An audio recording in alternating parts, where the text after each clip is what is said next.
All right, how are we doing, everybody? Let me just adjust that real quick. Oh, hey, you guys can see a little bit more of my mess than usual. Hey, Lorcana dude, how are you doing? Let me turn this music down a little bit so it's not too overpowering. Oh, no. Oh, man, I'm sorry. I didn't know that you were going to be streaming tonight. Well, I guess it's maybe not so night for you today, but man, I'm sorry about that. Oh.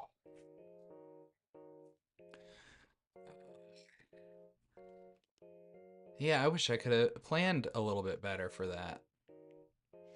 I didn't realize that you were going to be going on at the same time. No, I got to go on at 7. I'm probably going to be wrapping up around 9 tonight. I had a long weekend, admittedly. It was quite the weekend, and I've still got a lot of things that I've got to start doing, just getting ready for the month of November. November is going to be a very busy month here in my house. All right, well I appreciate that. Just take your time, man. Enjoy your stream. I hope it goes really well for you. And maybe if I get done before you get done, I'll come hang out on your stream. That seems fair to me. Got to see what you got going on over on your stream.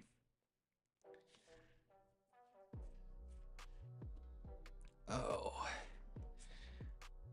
oh, it's fine, man. Honestly, don't rush yourself. Because like I said, it's not gonna be like a super crazy stream tonight, anyways. I don't think. Yeah, I really don't know what else to say. It's gonna be pretty chill, honestly. Oh man, let's see. Oh, I need to open another window here. Just keep an eye on things.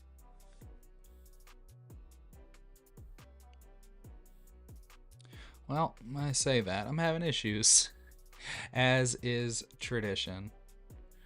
Let's see here. Oh, come on. There we go. Oh, so how is everybody doing this evening? We have finally come to the end of Set Championship season, and I am pleased to report that we had a pretty successful season. It started out rough. It started out real rough, admittedly. I feel like we should kind of go over how everything was going. So we started out on Blurple. That's the deck we started running, right? It's what I've been playing for like the last 3 sets. I'd had a lot of success with it, playing in locals. So I decided that's what I was gonna take for set champs, right? It seems like a logical thing to do. You know, if it ain't broke, don't fix it, right? And so I decided that that's what I wanted to keep playing. I tested it out a lot. I tested out here on stream as well, you know, playing a little bit on Lorcanito, just trying to get the feel for things. And everything had been going just swimmingly, right? And so I go my first couple of set champs, and I didn't win a single round with it. I hit aggro almost every single round, minus a couple. Right, I had a couple that I didn't hit aggro. One of them was a mirror, and unfortunately, my opponent just got to the answers before I did. And the other was a green purple build, and green purple is one I hadn't ever played. I hadn't seen anybody playing that in a couple of sets, let alone get ready for it at set champs, right? And so yeah, that didn't go well. I went 0-5 between my first 2 set champs, which was not a good feeling. So, then it seemed like time to switch it up. We switched to Purple Steel, And my first set champs with Purple Steel, I got third. So I was able to pick up one of these shiny ladies right here. Super, super excited for that. But yeah, then come the next day, that Sunday, I had another set champs. And I was feeling pretty good about it. I'd gotten in a lot of reps, kind of learning the deck a little bit better. And I thought that that was going to be enough. And I was wrong. I was very wrong. I think I ended up getting like 13th. I didn't even make top cut. It wasn't the best day. I really suffered in the mirror. I lost 2 mirror matches that day. Although I don't feel as bad about it because one of the guys that beat me did make top 32 this weekend at the DLC, which was, I mean, I feel a little bit less bad about that loss because we went to game 3 and game 3 was very close. It didn't work out. So I don't feel too bad getting beat by somebody that made top 32 at the DLC. You know, I mean, the guy I already knew was a great player. I've played him many times. And so like it never felt bad, but it feels even less bad after he made that insane run, at the DLC this weekend. So that was the first weekend, or sorry, that was weekend 2, and then this last weekend, or yeah, this past weekend was the last weekend I was playing. Obviously, last weekend any of us are playing set champs. I had 2 set champs scheduled. I had one Saturday that was supposed to be in Bowling Green, Kentucky, and I had one yesterday at my home store. And I opted not to play in the one in Bowling Green just because I was really tired. I needed some rest, and I didn't think that I could do it. Like I just didn't think I could make the run, especially not without having some rest first. And I really didn't want to drive all that way just to have to pack it home with my head hung. And so I skipped out on that one. And I decided to go to my home store yesterday. And there were only 8 of us, so I got another one of these just for showing up, which, don't get me wrong, pretty sick. But not only did I pick that up, I was lucky enough to take home the mat as well. So this is my first champion mat, and I'm so stoked for it. I've been wanting this mat since I saw that it was announced. This is one of my favorite first chapter cards. And this art, let me just move everything off of it so that we can actually see just how sick this mat looks. It's gorgeous. I love everything about it. I mean, who doesn't love dragons, for one? But 2, like, it's gorgeous. Plain and simple. That's all that can be said about it. And I worked really hard to get it, so that just makes it feel even better. So yeah, I think now, I mean, we've got a pretty good little haul here. We got a whole bunch of participation trophies. I've actually got more than this because I got a play set of these as prizing, like as a part of my additional prizing yesterday. And then I, of course, got my one for the entry. This is one from one of the others that I played. And yeah, I played a total of 5. So yeah, I got it's 5 just from participation alone. So yeah, it was I got a lot of those cards. But there are much worse cards to that. By far, that is the best entry card that they've had for set champs since they've started doing. I mean, granted, the best prize card since they started doing the set champs, I think. Um, but yeah, now I think it's time to start moving forward, and we're gonna start taking a look at uh man, we're gonna have to start taking a look to see what's coming next in the new set. So, without any further ado, what do you say we go do that?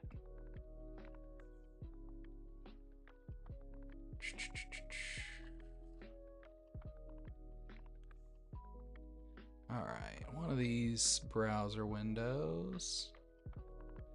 Let's see.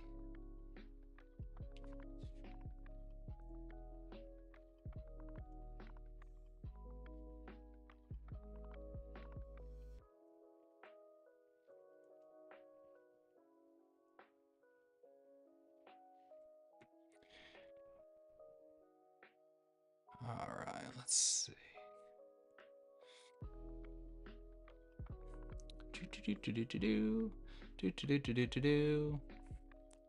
All right, okay. Yeah, here we go.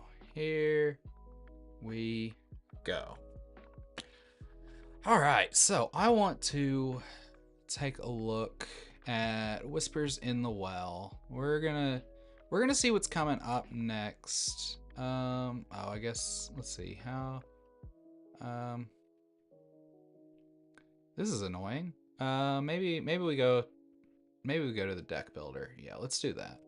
This will probably look a little bit better. So what we're gonna do, we're not gonna show cards in my collection because obviously I don't have any of those yet. We are only gonna look at Whispers in the Well. And then I'm also going to change the rarity. I don't want to see anything other than the regular cards right now, just because I want to look and see what these cards do before we do anything else. That's the thing that I really care the most about right now, just because there's been so much stuff going on. Like, I've been seeing a bunch of these spoilers, but I've really been trying to keep my mind on set champs so that I could get a mat. That was the primary thing. The next set doesn't matter until I've got a mat. Because, yeah, that was the one thing that I wanted in this set. It's the only thing I had to look forward to in Fabled. So, I had to focus on that. But now, we're done. We have our mat. And it's time to take a look and see what we're going to be building next.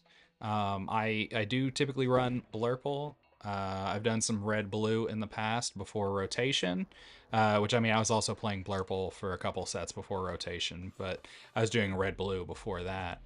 I don't really play a lot of Amber, but I'm still going to take a look and see. Maybe there's something that can change my mind.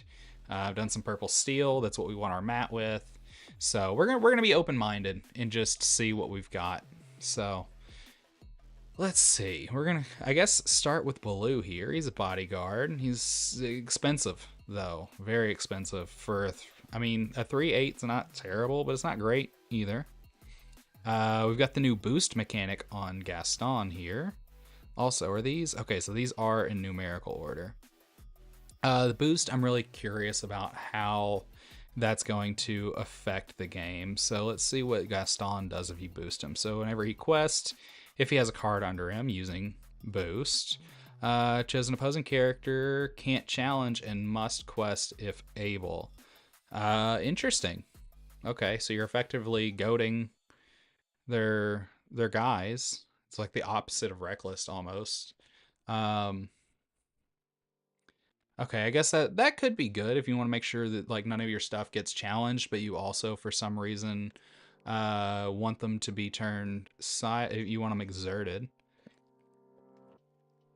One thing that immediately comes to my mind looking at this Gaston is the legendary genie from, I think it was Shimmering Skies, the one that whenever he's exerted, none of the opposing characters can ready, if I'm not mistaken.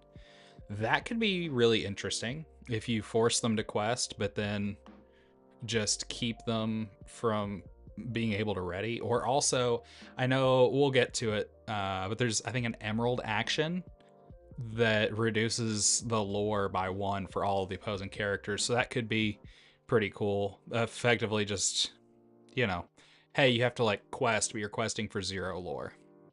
That could be pretty cool. Just so that you have an opportunity to hit it.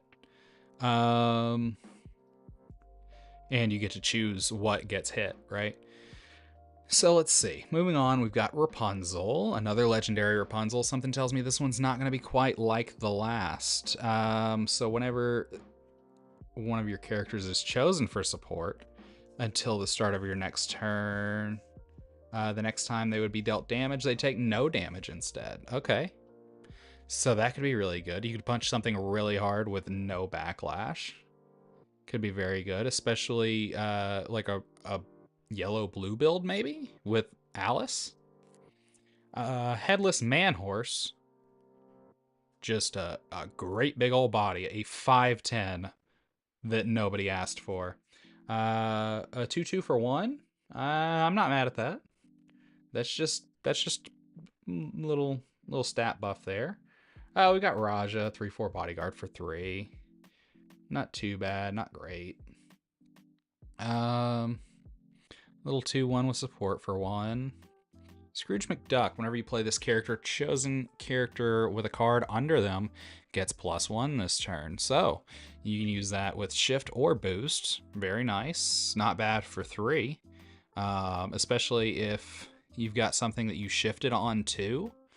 Not really sure. I guess off the top of my head, the one thing I can think of is the Vanellope from the Princess red yellow princess deck that we ran a few weeks ago, just trying things out.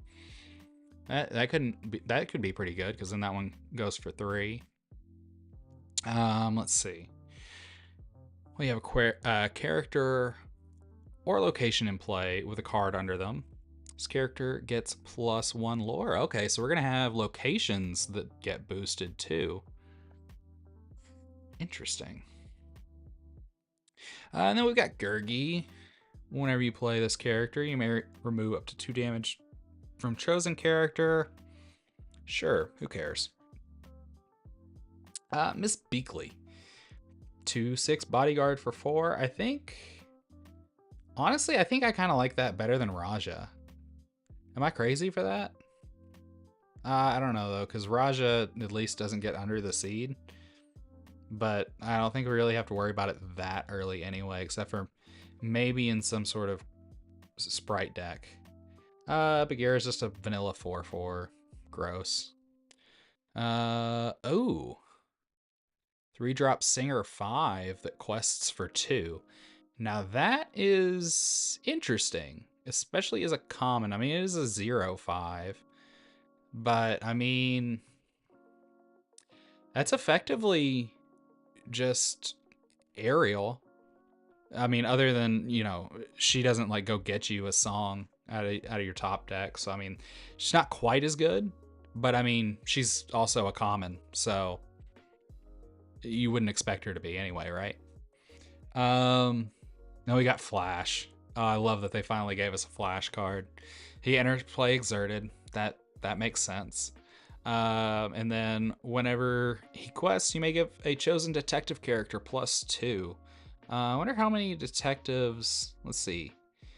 So far, I don't think. Okay, so Higgins.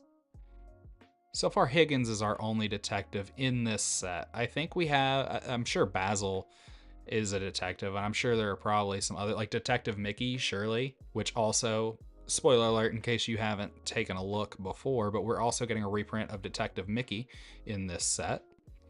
And then we've got Tehran. Probably said that wrong, but who cares? He's a 5/5, quest for 2 for 5.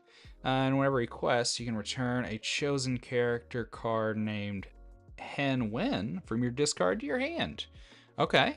I don't think we've seen a Han Wen just yet. We have not, so we will get there, I'm sure.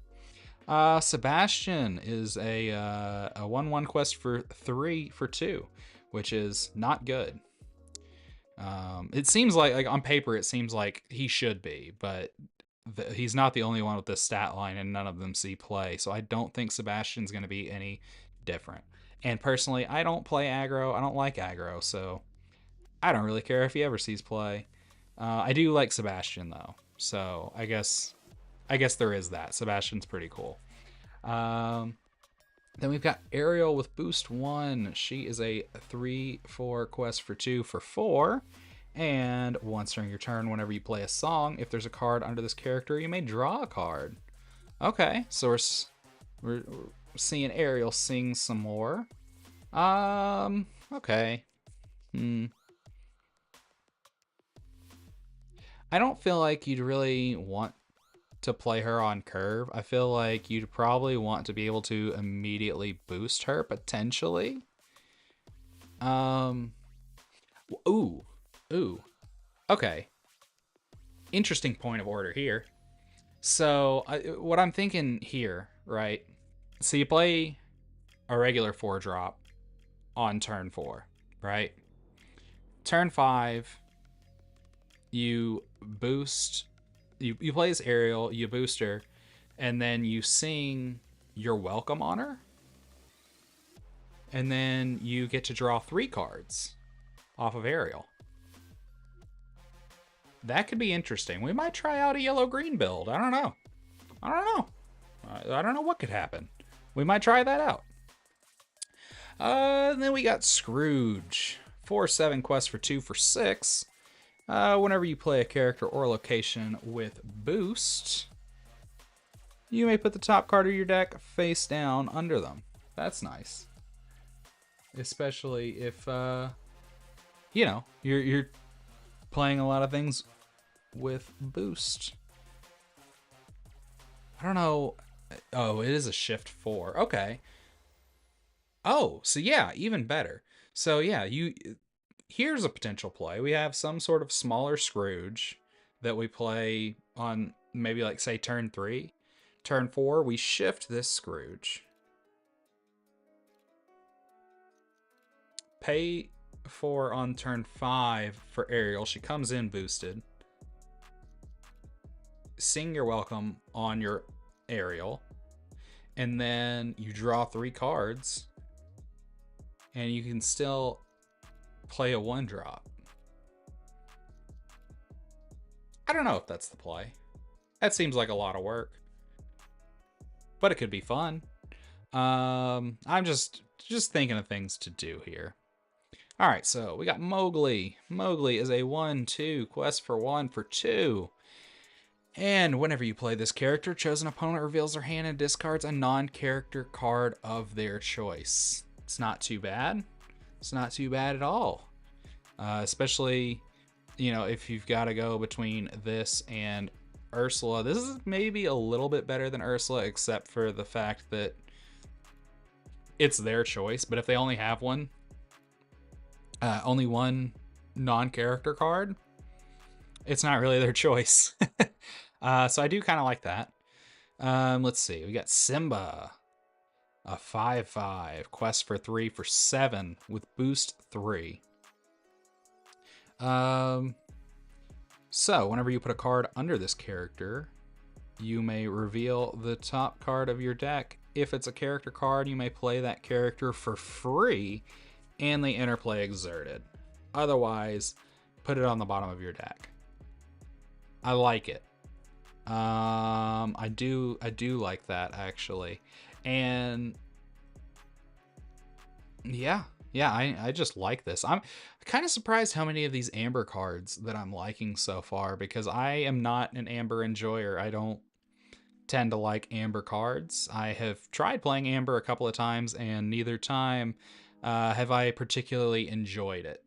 But I might change my mind, oddly enough. We'll see. These Amber cards, in my opinion, are actually looking better than the ones before. Again, as somebody who does not particularly enjoy playing Amber. So let's see. We got Goofy. 4/5 quest for 1 for 4. Whenever you play him, a chosen opposing character gets -1 strength. Yeah, I'm not impressed. That has common written all over it. It doesn't surprise me. We've got Della. 2/5 quest for 2 for 4. Whenever you play this character, you may ready chosen character with boost. If you do, they can't quest or challenge for the rest of this turn. I don't know. I'm sure there's some potential there, possibly, but I'll definitely have to see. I mean, there's a lot of things with boosts, so we'll have to see what else is in there. But I'm not particularly sold on Della. We've got Mickey, who is our first champion looking through the set. He's a 2/5, quest for 1 for 4. He gives all of our other Amber characters +2 willpower, which that I do like. And then also, while you have 2 or more Amber characters in play, you gain Singer 8, which is insane. Because yeah, you should have 2 more, so you could potentially have Mickey Mouse out and sing The Circle of Life by himself or Under the Sea on turn 4. And if you're playing, if you're playing blue and you've ramped, you could even do that on turn 3, which is absolutely nuts. Odds are, well, I say that it says 2 Amber characters, so you're not going to be able to do that on turn 3 if you're playing blue and you've ramped. So I take back what I said. But yeah, turn 4 potential Under the Sea or Circle of Life is pretty crazy, especially if you're playing like Amber Steel and you can get out like Mulan, and be able to discard something crazy. Yeah, I'm starting to actually really like this. I might try Amber Steel. Like, Steel Song might be coming back. Who knows? All right. It's looking that way. It is really looking like Amber Steel might be making a comeback. I can't say that for sure at this point, but it's not entirely impossible. So we've got Goofy, who is a 5/7 quest for 3 for 8, shift 5. I haven't seen a small Goofy body that I think this would be worth shifting yet. And then whenever you play this character and whenever he quests, each opposing character gets -1 strength until the start of your next turn. That's pretty good. Yeah, especially if you're running this in yellow green deck, Under the Sea makes it a little bit easier to handle some of those other things. It's not bad. You're gonna need a good shift target though. You are gonna have to have a good shift target. Let's see. Well, actually, now that I think about it, that rare Goofy from Fabled might not be bad. I will keep that one in the back of my mind. Gazelle, another Gazelle singer, 3/8, quest for 1 for 5 lore. Whenever you play this character, you may put a song card from your discard on top of your deck.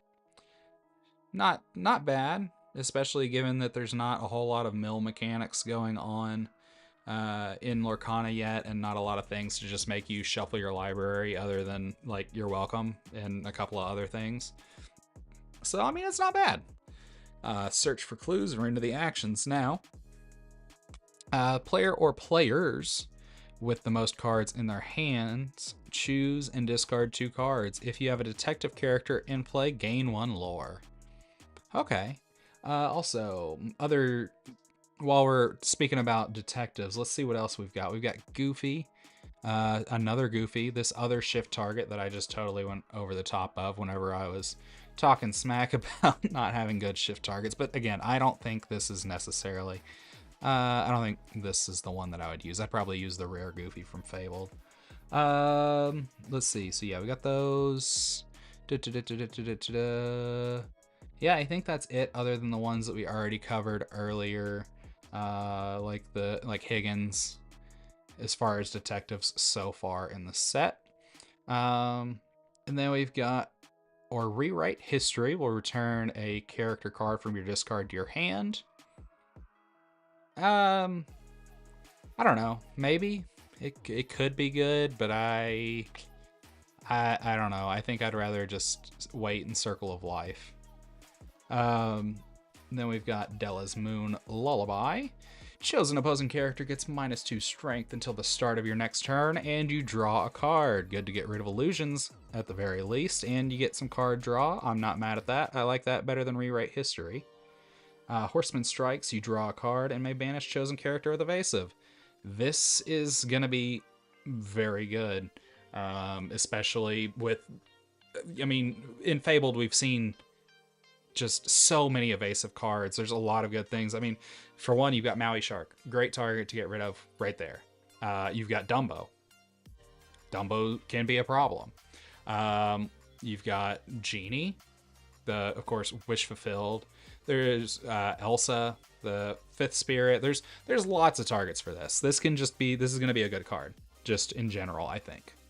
And then we've got items. I am hoping for some good items. I am an item enjoyer, so hopefully items will be coming back strong. Let's see what we've got with the recovered page. Whenever you play this item, look at the top 4 cards of your deck. You may reveal a character card and put it into your hand. Put the rest on the bottom of your deck in any order. You also pay 1 and banish it to put the top card of your deck face down under one of your characters or locations with boost. So, a nice way to cheat the cost of boost. I'm not mad at that at all. Plus, whenever you play it, you get to put a card into your hand. So, not bad at all. That's, I think, a pretty good item, especially for an uncommon. And for 2 lore, or not 2 lore. 2 ink. What am I talking about? I'm telling you, it was a long weekend. And then we've got Webby's Diary. Whenever you put a card under one of your characters or locations, you may pay 1 to draw a card. I don't like that as much, because you're already... most of the time, you're already going to have to pay to do that. Yeah, so, I mean, I guess paying 1 for a card isn't terrible. Yeah, you know what? I take back what I said. This could be decent. Then we got the Black Cauldron.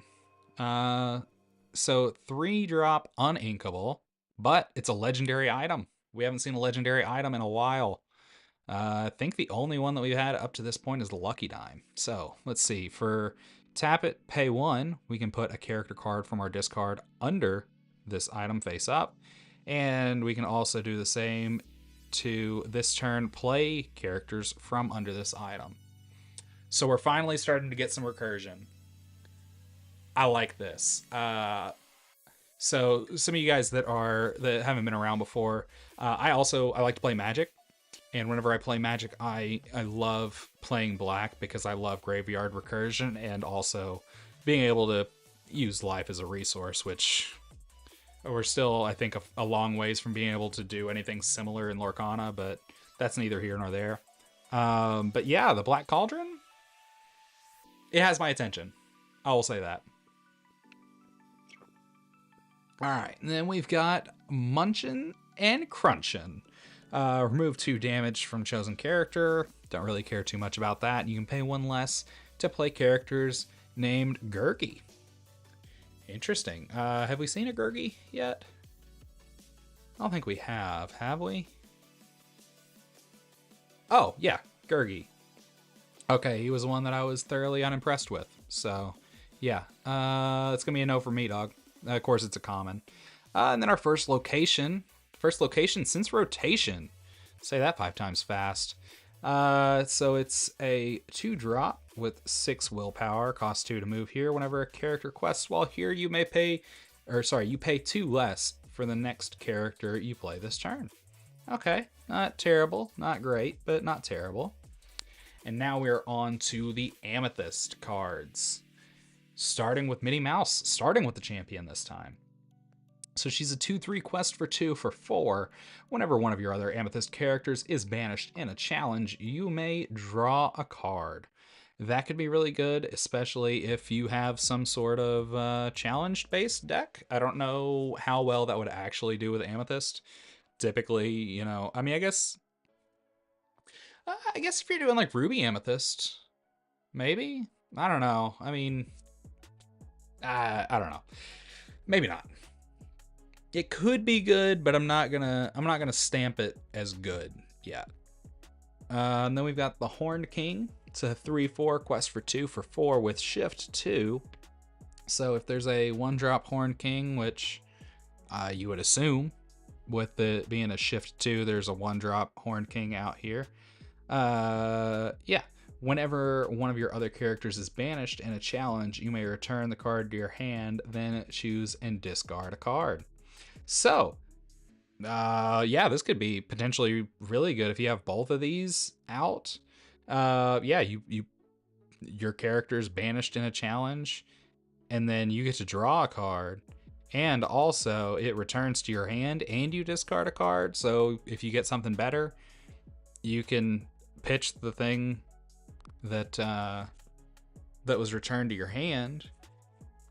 But if not, you can pitch whatever you drew. That's not too bad. Especially, I've seen a lot of these cards. They want you to have a small hand size. So, 4/3 quest for 2 for 5. With Faint. Sure. Uh, Whenever this character quests, each opponent chooses and exerts one of their ready characters. This can be really good. This right here.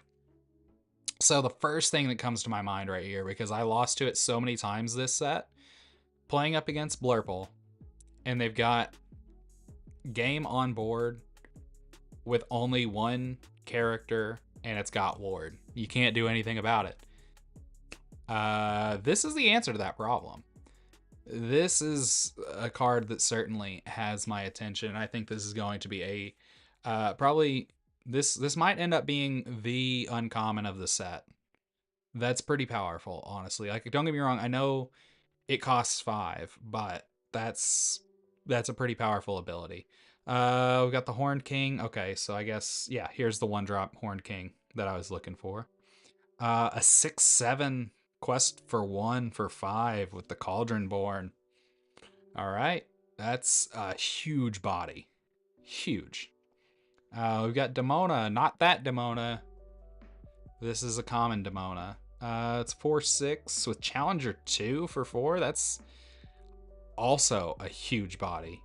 And then if you have 3 or more cards in your hand, this character can't ready. Again, that's kind of the theme I've seen with a lot of these gargoyles, is that yeah, they want you to have small hand size. Magic at a Spell. Whenever you play this character, you may shuffle a card from chosen player's discard into their deck. I think this one's also going to be really good, because some of the stuff I've seen, I think that Maui Shark's going to be coming back, and with Maui Shark potentially coming back, this is going to be really good because we can make sure that if there's something in their discard that we don't want them to be able to get back, if for some reason we have to turn things sideways, we'll just play Magic at a Spell, get rid of whatever the problem child in question is. And then, I mean, they're still probably going to end up getting some sort of value, but maybe, maybe it can help us stall out long enough for us to correct. So I do like that, especially for a common. I really like that. And then we've got Lena Saberwing. 3/3 quest for 2 for 4. Not bad stats. And whenever you play this character, if you have a character or location in play with a card under them, gain 1 lore. So this is another one that's going to apply both to boost as well as shifted characters. I do like that. Yeah, that's not too bad. I don't know that it's necessarily something I would play, but for a common, I think it's pretty good. And then we've got Iago, which is a Challenger 5 2-drop. Good God. That's insane. I love it.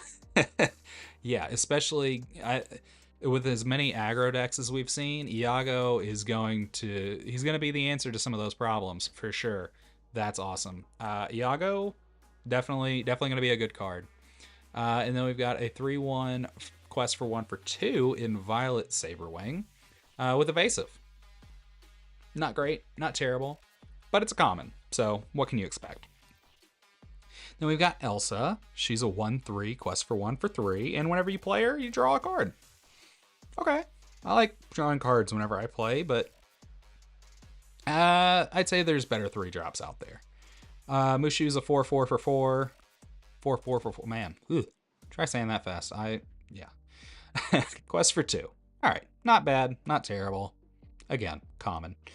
And then we've got Duckworth, a 3/1 with Rush, quest for 2, uninkable 3-drop. And during your turn, whenever this character is banished, you may put the top card of your deck face down under one of your characters or locations with boost. So that's not too bad, especially if you got something, some sort of payoff on like a 2-drop. that's got boost, and you got something you could run this into, and you don't necessarily want or you can't afford to pay the boost cost, this could be pretty good. Again, we're gonna have to pay more attention to the boost specific things before I can really get a full idea as to whether or not this is good, but I think it has potential to be good. Nibs, a 3/3 quest for 2 for 4. Whenever this if I can talk. Whenever this character is banished in a challenge, return this card to your hand. Okay. Yeah. Okay, sure. I'm not really sold on it. There's been other things like that in the past, like Hey Hey, that I thought they were gonna be good, and then I played them and they weren't good. So not sold on Nibs. I'm sorry. And then we have the Horn King, another 2-drop the Horn King. This might be a better shift target than our 1-drop potentially. So this one is a 2/2 quest for 1 for 2, and during your turn, if one or more cards have left a player's discard this turn, this character gets +2 lore. Interesting. On a 2-drop? Okay. I don't know how you probably wouldn't want to play this on curve. Well, I don't know. I guess it depends on what you can get out on turn 3. If you can find some way... Oh. Okay. So, theoretically, this could go in like a yellow-purple deck with Zombie Lilo. Except for... No. Don't listen to me. I'm dumb. Don't listen to me. I started saying it out loud, and that doesn't work either. So, I don't know. Zombie Lilo, I mean, at least not on curve wouldn't work. But this would work with things like Zombie Lilo, or if you are running the Black Cauldron. So, it still has potential for that color combo. We'll see. It has some potential for sure. And then we've got Creeper, who's a 5/4 quest for 4 for 6, but he's vanilla.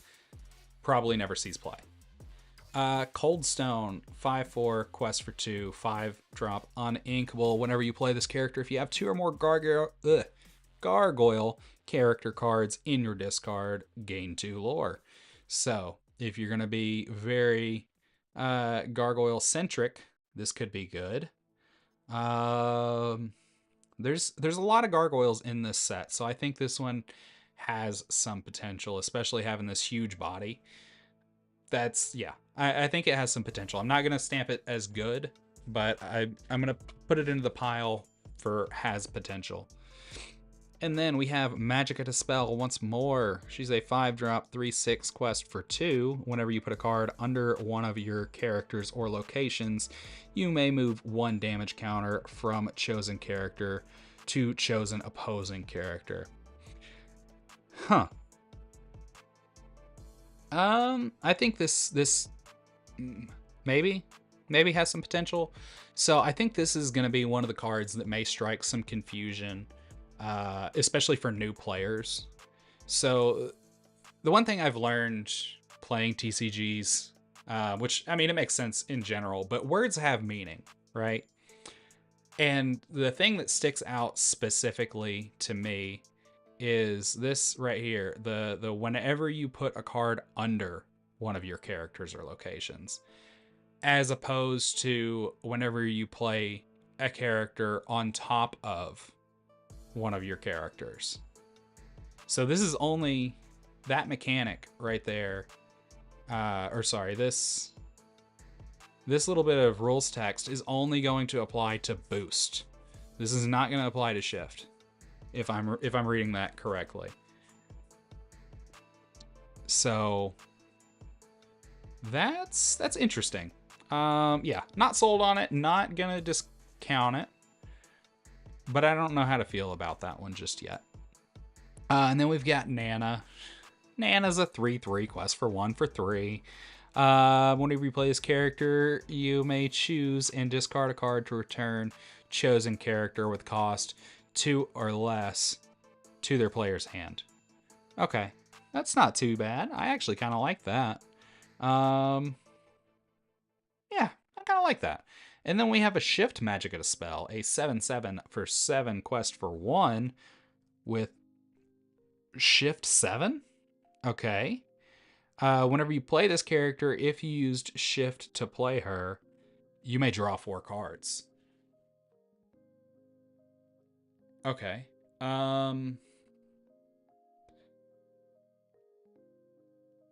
That's a hard sell. I mean, the huge body is an upside, but a 7-drop uninkable that you have to shift for the payoff. It couldn't be me, dude. No, I'm stamping this bad card design, especially for a super rare. Are you kidding me? No. And now we have Demona. Yes, that Demona. Whenever you play this character, or sorry, 5/6 for 6, quest for 2. Whenever you play this character, exert all opposing characters. Then each player with fewer than 3 cards in hand draws until they have 3. And then if you have 3 or more cards in your hand, this character cannot ready. So, again, back to the theme of the gargoyles, not wanting you to have cards in hand. But all in all, I do kind of like this because, I mean, you can just go ahead and so you probably want to play her on like turn. I mean, I guess yeah, you can play her on curve, and that's fine. But yeah, you can go ahead and play her, exert everything. Again, gets around the ward. Love it. We love getting around ward. And then, you know, especially if your opponent has more than 3 cards in hand, that's spectacular. But yeah, and then you can potentially go on a rampage, just absolutely clearing out the board. And then we got my man Hades. Hades is a 3/4 quest for 1 for 5, and whenever you play this character, you may choose an opposing character, and if you do, draw 2 cards unless that character's player puts that card on the bottom of their deck. That's awesome. That is so awesome because you're going to make that other player choose between you drawing 3 cards and potentially running into some removal, or they just remove it themselves and you don't get 3 extra cards. That is absolutely huge. Either way, you're getting an upside from Hades. Either you're getting some form of removal or you're getting 3 cards. In which case, you may get some removal anyway. And then the guy that let you draw 3 cards is just going to feel dumb. I love Hades. Hades, so far, probably one of my favorite cards of the set. And then we got Olaf. Who doesn't love Olaf? He's a 2/1, quest for 1, 1-drop. And whenever he leaves play, you may return a chosen character of yours to your hand. Okay. See, this... no, never mind. Reading is hard. We'll see.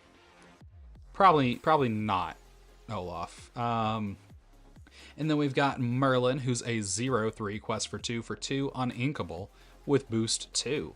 Whenever he's banished in a challenge, if he had a card under him, draw 2 cards.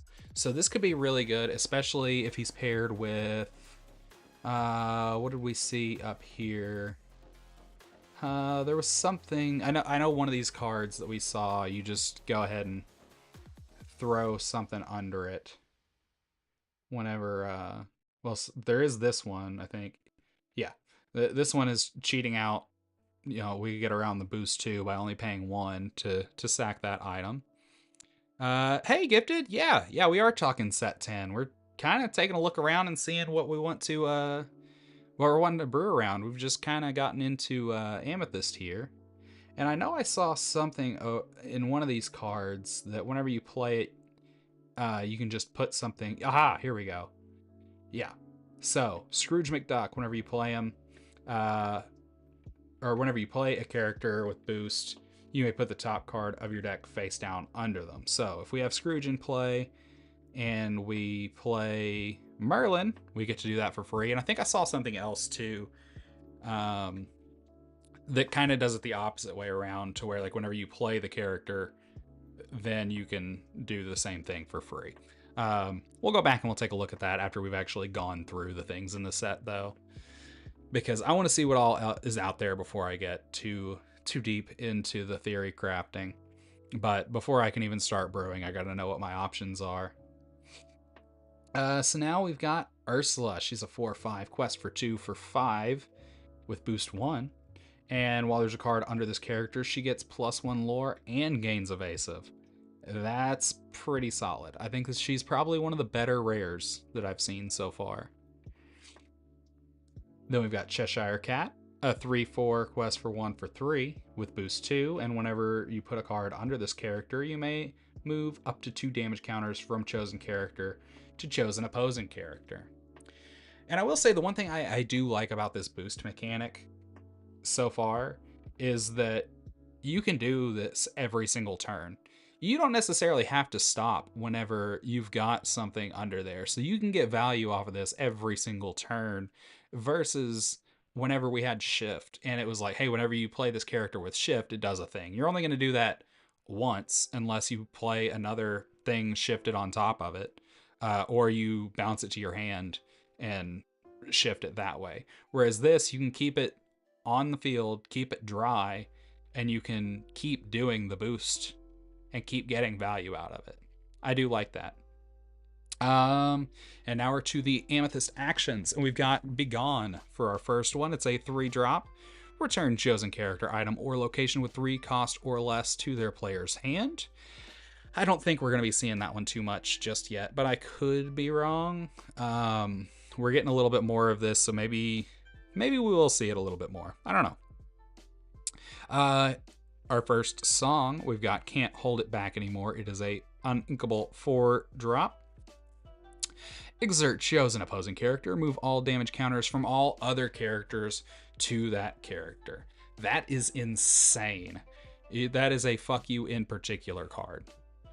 That is wild, just to, especially if you've got something like big on board and you've got like a bunch of like I'm just imagining this with like the Ruby Amethyst build that like moves damage around, and you like they constantly have a bunch of damage counters on all their stuff. You get something that's really big out there, and then you're just like sing this song and the, you know, all the damage goes to it, and you can just finish it off maybe with something small if it doesn't just die immediately. Love that. And then we've got Swooping Strike, a 1-drop inkable. Each opponent chooses and exerts one of their ready characters. Could be good. That could be good. We were kind of talking about this earlier with the 5-drop that has this on the body. What was that one? Yeah, with the however you say that. This could be. There's so many times that I would have loved to have had this during set champs whenever I'm going up against Blurple and they drop the Ratigan down. It's the only thing on, and they're at like 16 or 17, and there's just nothing that I can do. This would have been awesome to just be like, hey, I'm going to pay 1. I can't exert them because of the ward, but you know who can? You. How about you do that so that I can take that guy out? I would have loved to have had this Swooping Strike. This is one that I am very happy for, and I am going to be keeping an eye on for sure. Probably going to throw it in a deck. I'll go ahead and tell you that much for free. I probably will throw that in a deck. And then we've got Performance Review, the most terrifying thing I can think of. So you're going to exert chosen ready character of yours to draw cards equal to that character's lore. That could potentially be good. Where I think, I don't know. It's kind of hard for me to say because I mean, like, having to pay 2 and exert a character to more than likely get no more than 2 cards. I mean, it's not terrible. It's not great. But I think I'd feel better about it if it was a song, just kind of like Friends on the Other Side. But, you know, I guess we have Friends on the Other Side at home. If you got a big body, I mean, like if you have Ratigan out, that would be cool. But yeah, not many things you're going to get more than 2 cards out of. Our next song is Fragile as a Flower for 3. Draw a card, exert chosen character with cost 2 or less. They can't ready at the start of their next turn. That's pretty sick, actually. I do like that. You're essentially freezing them, and you get a card. The restriction here with the cost 2 or less is why this is a common. It probably still won't see play, but I think this could be good in limited. Junior Woodchuck Guidebook. You're gonna tap, you're gonna exert it, pay 1, and banish it to draw 2 cards. So you're paying 5 for 2 cards, effectively. Meh. That's not really good. Just if you're gonna pay 5 ink to draw cards, you should just play Finders Keepers, which is also a card that I don't think is good. I know it sees a lot of play, and I just don't. I'm not sold on it. I don't think it's a good card. And then we've got the Grimorum Arcanarum. Sure. During your turn, whenever an opposing character becomes exerted, gain 1 lore. That can be really good, especially because we're seeing a lot of things in Amethyst specifically that you exert things. So I mean, or exert other characters, right? So of course we already have Elsa. We've got a couple of different Elsas that we can use for this. So we've got the 5th Spirit, and then we've got, I can't remember, I think it's like a 3-drop maybe, where you exert it to exert another character. So I mean, effectively there you're getting to quest, quote unquote, with that Elsa to get value out of it, because you have to exert their character, but you're also still getting the 1 lore, and then you can potentially go and take out that character, or you can into the unknown. There's a lot of things that you can go on. And then we still have a whole other line of text under that the character's named Demona gain rush.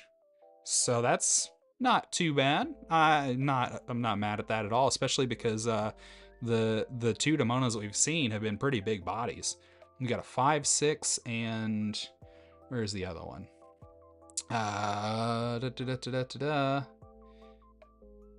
Okay. Did I just totally... Oh, here we go. And yeah, essentially a 6/6 if it's got rush. So yeah, this one definitely I think is going to be a good one. And then we've got the Great Illuminary for 2 ink. We've got a 3 willpower location, cost 1 to move here, and characters gain tap to draw a card while here. Well, I mean, yeah, I mean that it's not gonna stick. I can go ahead and tell you that for free. It's not gonna stick. You're gonna get some late or some early game stuff from this, but other than that, you're gonna be essentially paying 1 to tap and draw a card, which isn't terrible, honestly. If you've got a really wide board, late game, this could actually make a lot of difference. As I'm saying it out loud, it makes a little bit more sense. I think this could be good. I don't think it's gonna be like great, but it could be all right. We got Baloo. He's just a vanilla 2/4, quest for 1 for 2. Okay. We got Big Nose. He's a 1/3, quest for 1 for 1. It's not a bad 1-drop. It's not great either, but you know, you can't have everything. We got Flotsam, who's a 4/2, quest for 1 for 3. I don't think he's very good. Oh wait, no, Evasive. Never mind. I take back what I said. Reading the card explains the card. Very important step there. We've got Ka. He is a 3/2 for 3, quest for 2. So we got Prince John in disguise here. Or not Prince John. What is it? The Prince?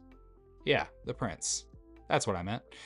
We got Webby Vanderquack, a 1/2, quest for 1 for 1. Whenever you play this character, chosen character gets +1 strength this turn. Yeah, it's not terrible. A little weird that it's on a 1-drop, but okay, sure.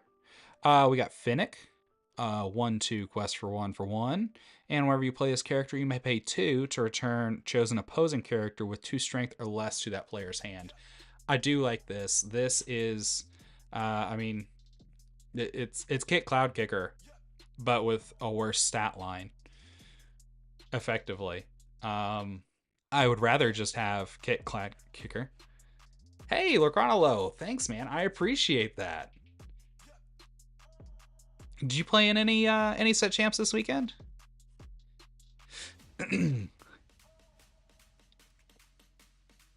Webby's a good shift target. Oh, I haven't actually taken a look at. I guess I haven't put two and two together here yet. I'm still just kind of looking at all these just individually, like kind of judging them off of that. So I'm still kind of shift targets. Like as I'm coming back to other things, I assume you're talking about.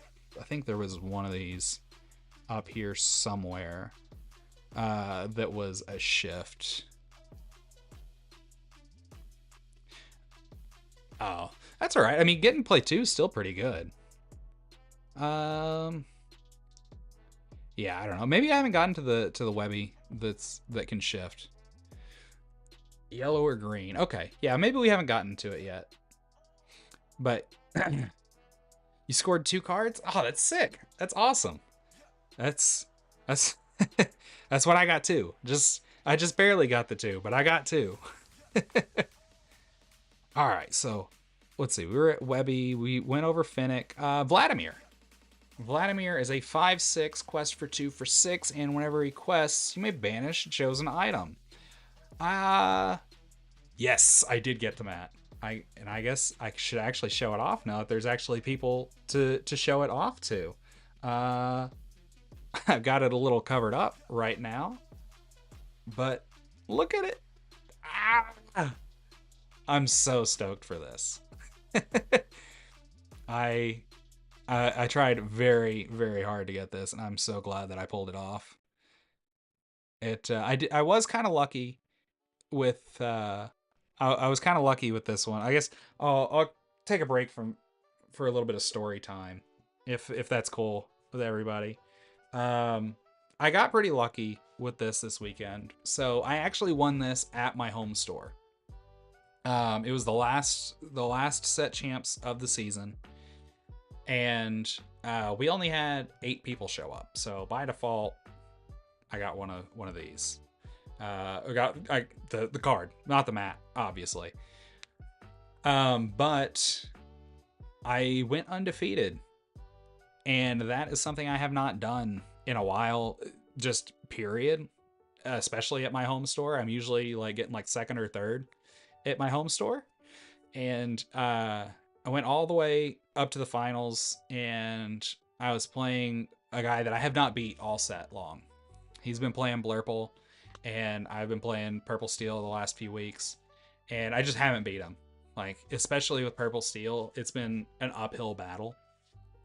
And as soon as I saw that he was going to be my opponent, I was immediately dreading it. I was like, I came all this way, and I'm still not going to get the mat. But what helped out is because I had been undefeated, I was the top seed. And so I got to choose to go first in the finals. And the first game was pretty tight, honestly. We were just kind of going back and forth, just like answering each other one after the other. And I just like barely pulled it out, right? Like I got it like one turn later, and he takes game 1. Game 2, I got absolutely blurpled. Like his deck worked, like he had the perfect opening hand, he had the perfect answer for everything, and just absolutely blew me out of the water. Game 3 comes around, and both of us, we were just kind of talking. He's probably one of my favorite players there. Like honestly, like we hang out a lot, and anyways, it's like, man, it all comes down to this. Like, good luck. I hope everything works out for both of us. Both of our decks behave, and unfortunately, his deck did not do him any justice at all. He missed ramp, and then after he missed ramp, like he just wasn't finding the answers that he wanted. His card draw just wasn't there, and so I just kind of ran away with game 3. And so like it felt really good to win the mat, but at the same time, I felt a little upset because he'd also been working really hard to try and get the mat.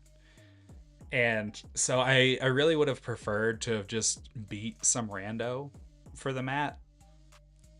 But my store, one thing that's really cool is we've got a local that she's been foiling mats. And so she made a custom foil mat of the Hades playmat for second place. So either way, we were both going to get a map. It was just one of us was going to get the champion mat, and one of us is going to get a foiled Hades playmat. So we both got something. It was super sick, and I am glad that after all of the hype that, after spending a month essentially just trying to hype you guys up, like trying to get this mat, that by the time it's all said and done, I actually have it. All of the work paid off, and we got what we were after. So I am super excited for that, and I am super appreciative to all of you guys for coming and hanging out and helping me get it, because I definitely couldn't have just done it, just me. I had all the encouragement from you guys, the help, the tips on things that I can change in my game. They made a world of difference, and I took all that to heart, and I really appreciate you guys so much. Honestly, cannot possibly express how much you guys actually helped me get this, so I'm really appreciative, and thank you. Oh, thanks, Gifted. I appreciate that. Hey, Lacrana dude, you're back. How'd your stream go? Thanks, Lacrana Low. Like I said, man, hey, yeah, Gifted. The moral support, that is a big thing of it too. Honestly, like especially after the first weekend, I probably would have given up. If I'm being like 100% honest, I don't think I could have kept going if it weren't for the encouragement that I was getting, because like the first weekend, just getting slapped around 0-5 between two set champs was super disheartening. I was like, maybe I'm just bad at the game.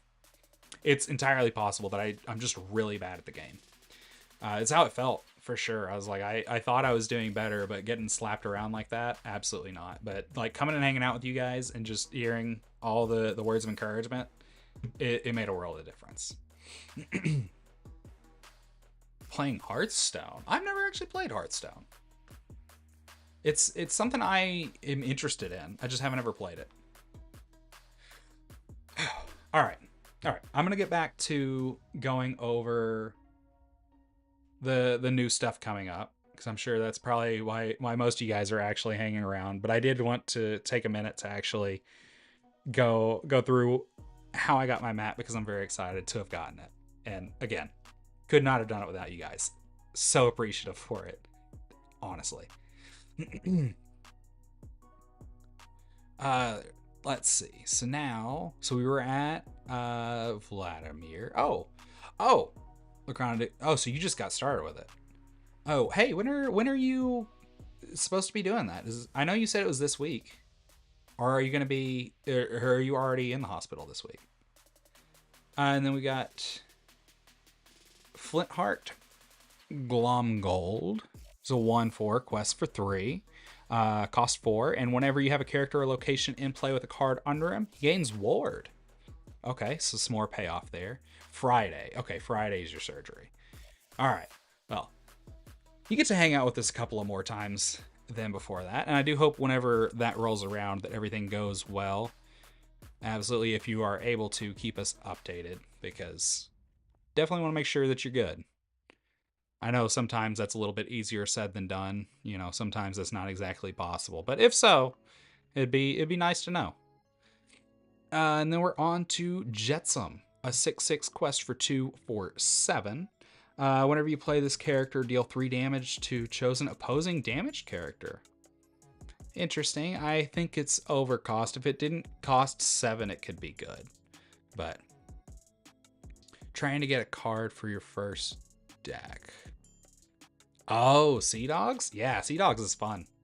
It's been doing really good too. Then we're on to Hook Hand. It's not Hook, not Captain Hook. Hook Hand.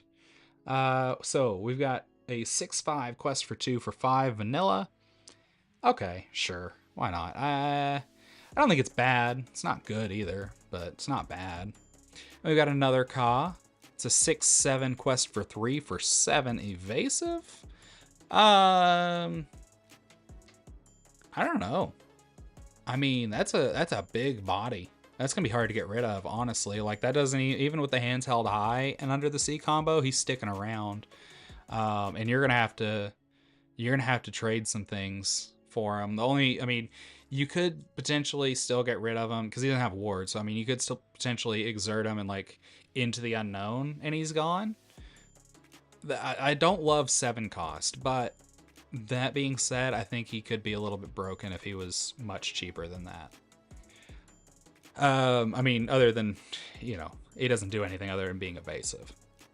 And then we've got a 2-drop, Emily Quackfaster, 2/2, quest for 1. Whenever you play this character, you may put the top card of your deck face down under one of your characters or locations with boost. See, this is what I was talking about earlier whenever we were looking at... Who was it we were looking at? I don't recall now.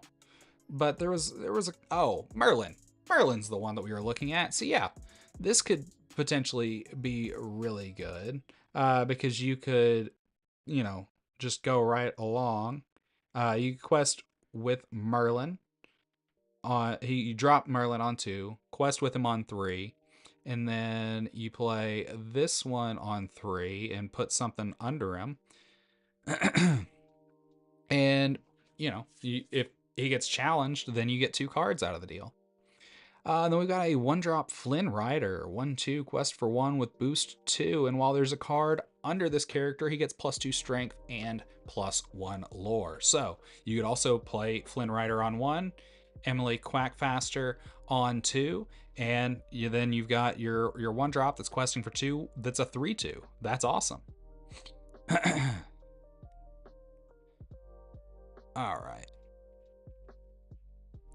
Let's see. Some of your channels don't have... Oh.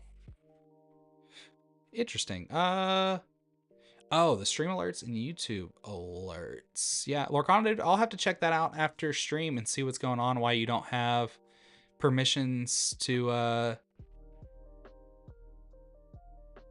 get the stream. Yeah, why you can't see those channels. All right. One moment, por favor. Just need to...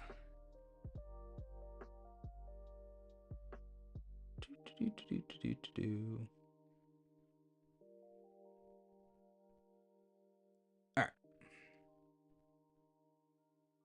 All right. Now, where were we? Okay. Let's see. So we went over Flynn Rider. Now we've got Bellwether. 3/3.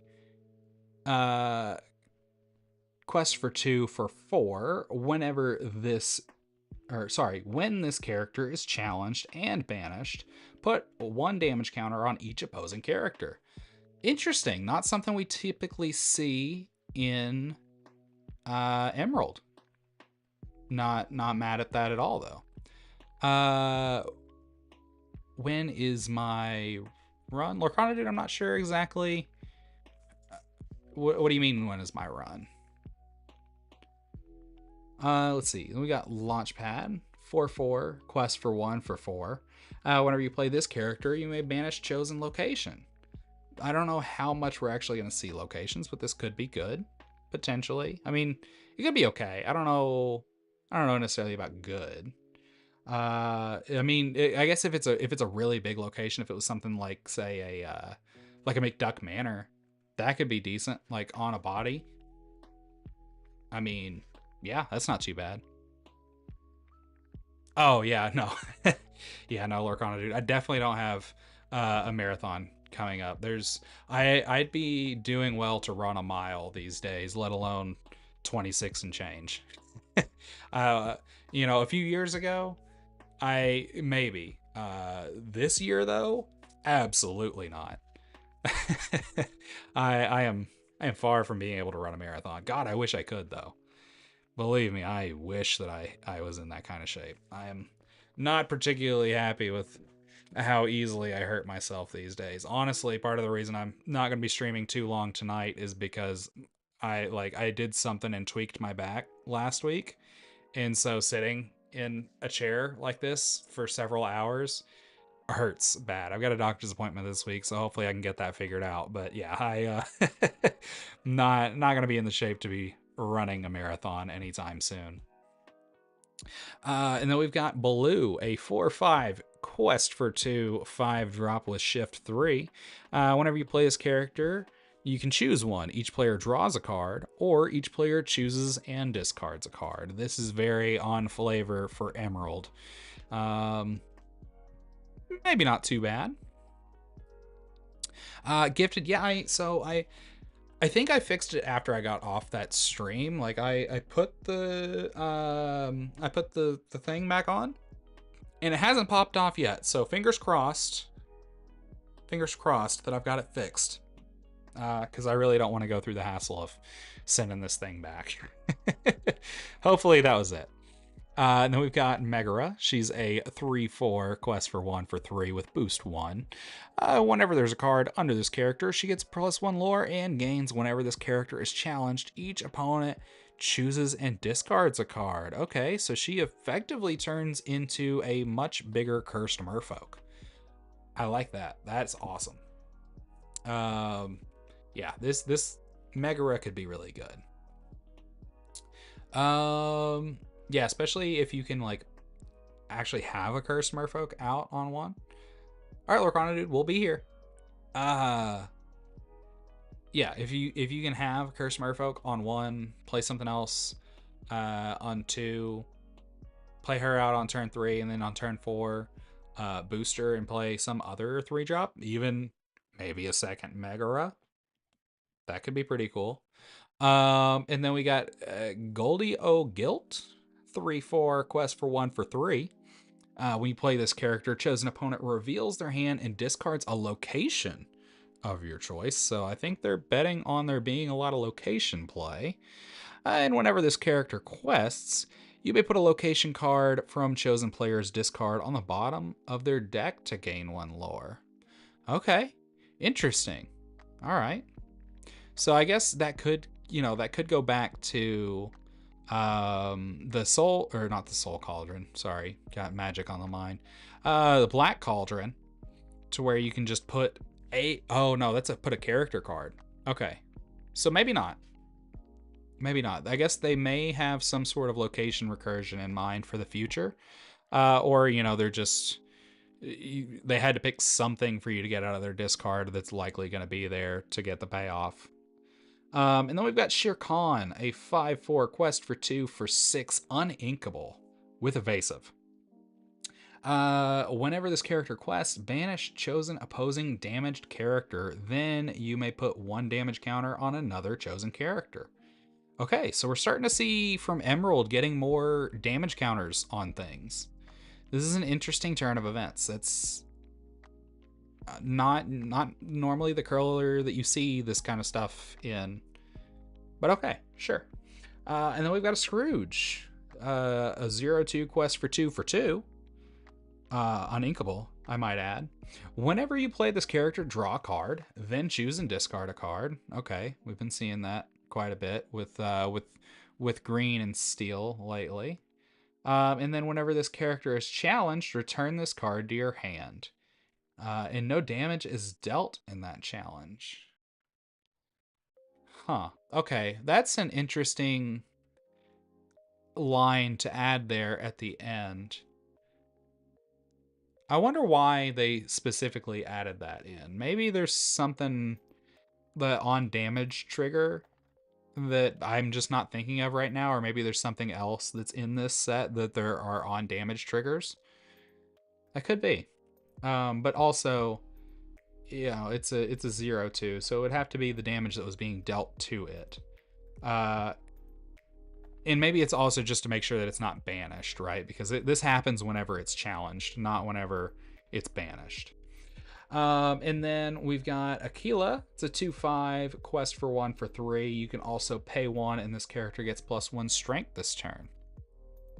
And then we've got Goofy. Goofy is a 3/5 quest for 2 uninkable 5-drop. Whenever one of your other Emerald characters is challenged and banished, banish the challenging character. Your other Emerald characters gain ward. Okay, so I kind of like this one. This is similar I think, to I know there was another Goofy that gave like everything ward, not just your Emerald characters, but it was also expensive, if I'm not mistaken. I want to say it was like a 6 or a 7 drop. Um, this is interesting. I think I kind of like this. Yeah, this is like, yeah, this is just good. I honestly don't know exactly what else to say about it, but yeah, Goofy's good. I like Goofy. Little John. Little John's a 4/5 quest for 3, 6 drop uninkable with boost 3. Whenever you put a card under this character, ready him. Okay, that's okay, sure. So you can essentially pay 3 to ready him. Aha, here we go. Lacanalo, if you're still hanging out here, I think this is the Webby that you were talking about. Uh, hey, Lurkana dude, we're still here. Gifted, I have not done a learn to play tonight, but we absolutely can. If you're down to do so, we can maybe try and get some games in, and or just go over some rules maybe. I don't know exactly what I haven't planned super well for this, admittedly, but it could definitely be something. Click. Are you talking about on this one? So this Webby is a 2/4 quest for 2 for drop with shift 2 and ward. And whenever this character quests, if an opponent has more cards in their inkwell than you may put the top card of your deck into your inkwell face down and exert it. Okay, so she's gonna ramp you. Oh, well, that's annoying. I'm gonna scroll all the way back down here. Wait a minute. Ah, oh, no! I gotta apply all my filters again. Alright. One moment. One moment. Stop. Alright. Back down we go. Alright. Yes. Sorry, Lorna, dude. I'm probably not gonna be doing that if it's gonna reset all my stuff over again. Let's see if is there a way for me to make these? Yeah, I can make them bigger like that. Alright, so we'll go to So Be It. So, each of your characters gets +1 strength this turn, and you may banish chosen item.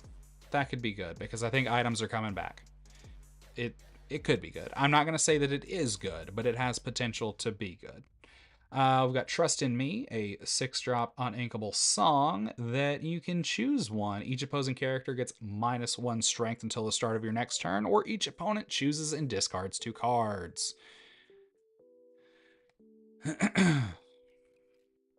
And then we've got Chomp. Chomp is a 1-drop action. Deal 2 damage to chosen damaged character. So that's just going to finish things off. I don't know that that's really worth keeping around. Oh, click on that. Yeah, it's all right.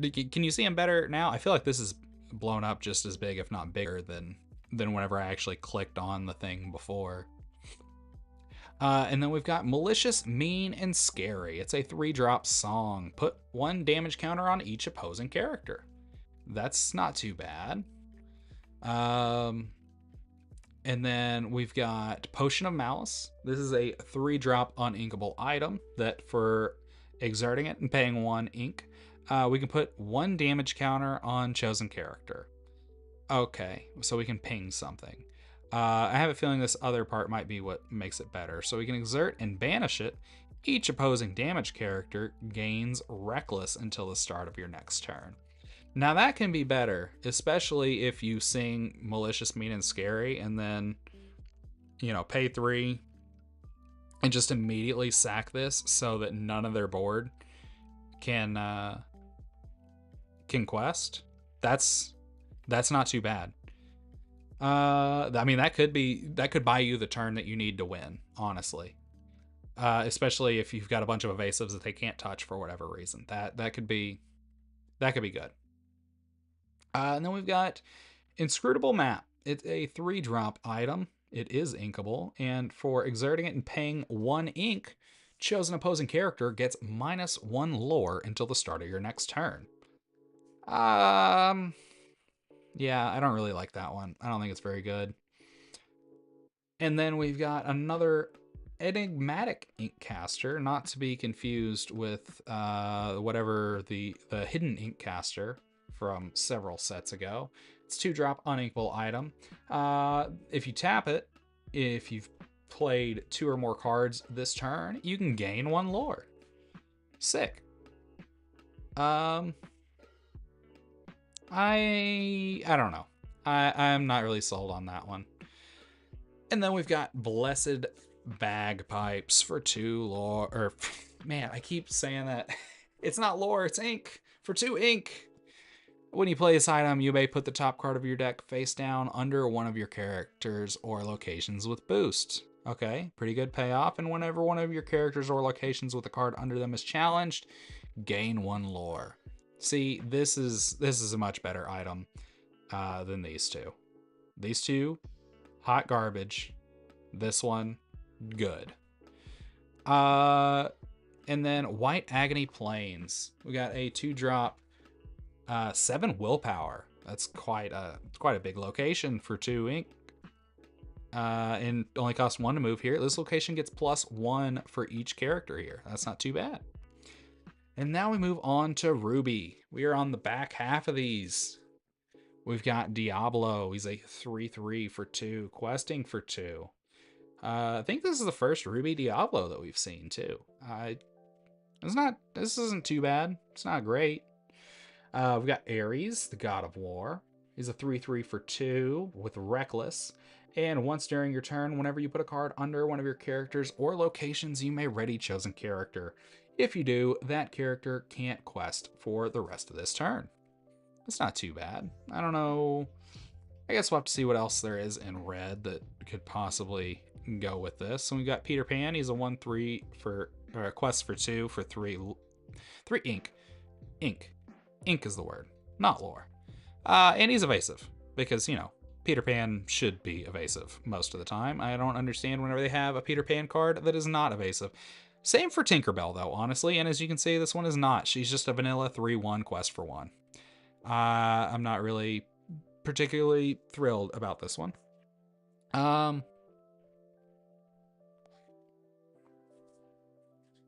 So Gifted. Vote for rules going over thing. Get the basics, but the things like locations and songs are iffy. And then abilities like shift confuse you. All right, yeah, we can absolutely do that.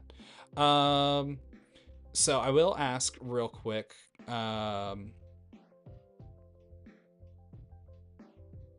Oh yeah, the lingo. Yeah, that is definitely something that it takes a little while to kind of pick up.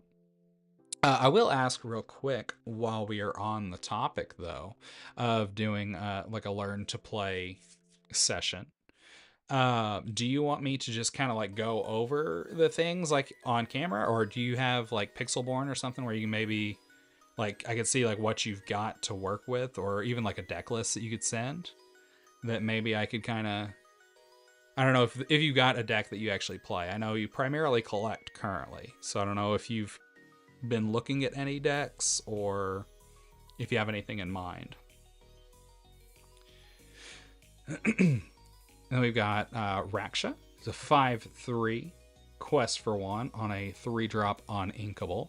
Once during your turn, you may pay 1 less to move this character to a location. So you can move to the White Agony Plains for free and other similar locations that only cost 1 to move there. We got Shere Khan, a 3/3 quest for 1 on a 2-drop. That's not bad. Not bad at all. That's a little bit of power creep there, but he is vanilla. And we've got Rama, a 6/6 quest for 2 on a 6-drop. Whenever you play another character with 5 strength or more, you may ready this character. If you do, he can't quest for the rest of this turn. Whenever you play another character with 5 strength or more, ready this character. All right, yeah, I mean I feel like that's pretty easy to do in red for sure. We got a 1-drop Mother Gothel. Love to see it. If a character was banished this turn, this character gets +2 strength. Okay, yeah, that's good, especially for like the Ruby Amethyst. Wait, does that Mother Gothel shift? I honestly can't recall off the top of my head. If not, totally disregard what I'm saying. I don't know what I'm talking about. I only played against that deck one time this whole set, and Ruby Amethyst is not a deck that I typically play. All right, so we got Katrina Van Tassel. It's a 6/4 quest for 1 for 4 ink. Just a vanilla. I mean, 6/4 for 4 is pretty good, if you ask me. All right, gifted. So you don't have Pixelborn. You don't necessarily have to set it up. I mean, especially tonight. We can maybe we can do that like at a later time then, and we can kind of go over some basic stuff later. I can just use my deck and kind of go over some of that. I might have to. I think I'll have to pull out a couple of different cards just to go over some of the mechanics, but I think I've actually got them right here. Yeah, I've got them. So yeah, we can do that. Let's get through. I think let's get through the Ruby cards, and then after I get through the Ruby cards, then we can go over some of that stuff. We'll do a little a brief lesson in learning to play. We won't go over everything, but maybe we can get a couple of concepts down, just enough for you to kind of mull it over, maybe try some things out at the kitchen table, and then we can go from there. So next up, we've got Hermes. He's a 3/3 quest for 1 for 3 with Rush. That's not bad. That's not bad at all. And then we've got Beast. He is a 3/2 quest for 1 2-drop with boost 2. And whenever he challenges another character, if there's a card under him, each opponent loses 1 lore and you gain 1 lore. That's not too bad at all. All right. Now we've got Bronx. Bronx is a 6/4 for 3 with Reckless. And if you have 3 or more cards in your hand, this character can't ready. So again, we're going back to the gargoyles that do not want you to have cards in hand. Tinkerbell with... For just a second, can we appreciate this art? I love this angry Tinkerbell. Just... you can tell she's all red and she's angry and she's just got all the little sparkles coming off. I absolutely love that. So she's a 5/3 quest for 1 5-drop with shift 3. Whenever you play this character, exert choosing opposing character with 2 strength or less. And then we've got David Xanatos. It's a 5/5 quest for 2 for 6. During your turn, whenever one of your characters is banished, draw a card. And whenever this character quests, the chosen opposing character gains Rush this turn. Yeah, I don't necessarily hate this. This would go great in a Ruby Steel deck, honestly. Yeah, that could be real good in a Ruby Steel deck. And then we've got Hans. Hans is a 6/4 quest for 2 6-drop. King and Queen characters can't quest. I don't know how often that will actually come up. Yeah, I don't know. I'd have to look into that a little bit more. But at the start of your turn, if an opponent has 2 or more ready characters in play, gain 2 lore. So this could be really good whenever you also have like Maui Shark or Calhoun, some sort of character that's going to incentivize your opponent to not exert their characters, right? So like they're not necessarily going to want to leave things open to get hit by those 2, so they're probably going to have anything they've got on board ready. So this is going to punish them for that, and you're going to get more value off of that than you already are by stalling them out that way. I hate that he's a 6-drop, but that's pretty much the only thing I don't like. Red green is still so bad. I don't know, Lorcana dude. There's some more things that are getting printed in this set that might make it a little bit stronger. So it could be good by the time it's all said and done. Now, I don't think it's going to be like a tier 1 or a tier 0 deck, but I wouldn't be surprised if we start seeing it in the meta a lot more. Next up, we've got Hercules. I believe this is our first legendary in Ruby. So he's a 5/3 quest for 2 4-drop uninkable. He can't be dealt damage unless he's being challenged. So whenever he challenges something, he's not going to take any damage. He's only going to take damage whenever he is being challenged by an opponent.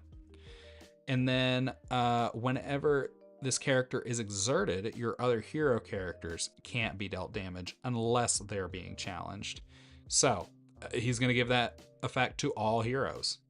So I'm pretty sure that means Maui Shark also is going to be able to just go on a rampage, potentially, if you have a way to just keep readying him up. Which, if I'm not mistaken, I think there's some things out there in Ruby to do that, especially with actions. Oh, man. Just chef's kiss. That'd be great. Hercules, I think, is going to be a really good card, especially for like Ruby Steel challenge decks. And then we've got Goliath, a 5/5 quest for 1 4-drop. Whenever one of your gargoyle characters challenges another character, gain 1 lore. If you have 3 or more cards in your hand, this character can't ready. Again, gargoyles hating it whenever you draw cards. And next we've got Brooklyn, a 3/2 quest for 1 for 2 evasive. If you have 3 or more cards in your hand, this character can't ready. Again, very on brand for the gargoyles. We've got Donald Duck, the Ruby champion. I love the inconsistency. Some of them are first up, some of them not so much. Anyways, Donald is a 4/4 quest for 1 on a 4-drop uninkable. Your other Ruby characters get +1 strength, and your other Ruby characters with 7 strength or more get +1 lore. That means that, so with this, Hans now has 3 lore, because he would get that +1. Hercules, not so much, but Maui Shark also starts questing for 2. Yeah, Donald Duck could potentially be all right. Not bad. Definitely not bad. I will say that out loud for sure. He's not bad.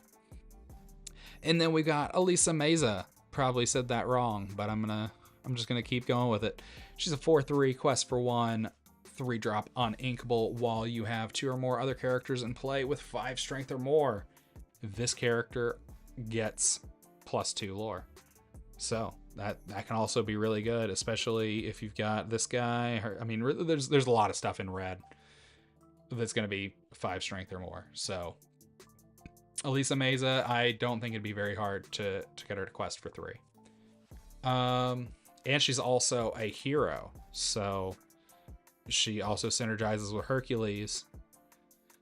And then we've got Aladdin, a 4/4 quest for none. Excuse me. And then also Donald Duck, gonna make this even easier. You throw in a Lumiere, giving everything +1 strength too. Oh, even easier. Yeah, Aladdin, 4/4 quest for none, 3-drop with boost 1 and reckless. And while there's a card under this character, your characters with reckless gain exert to gain 1 lore. So effectively they can quest.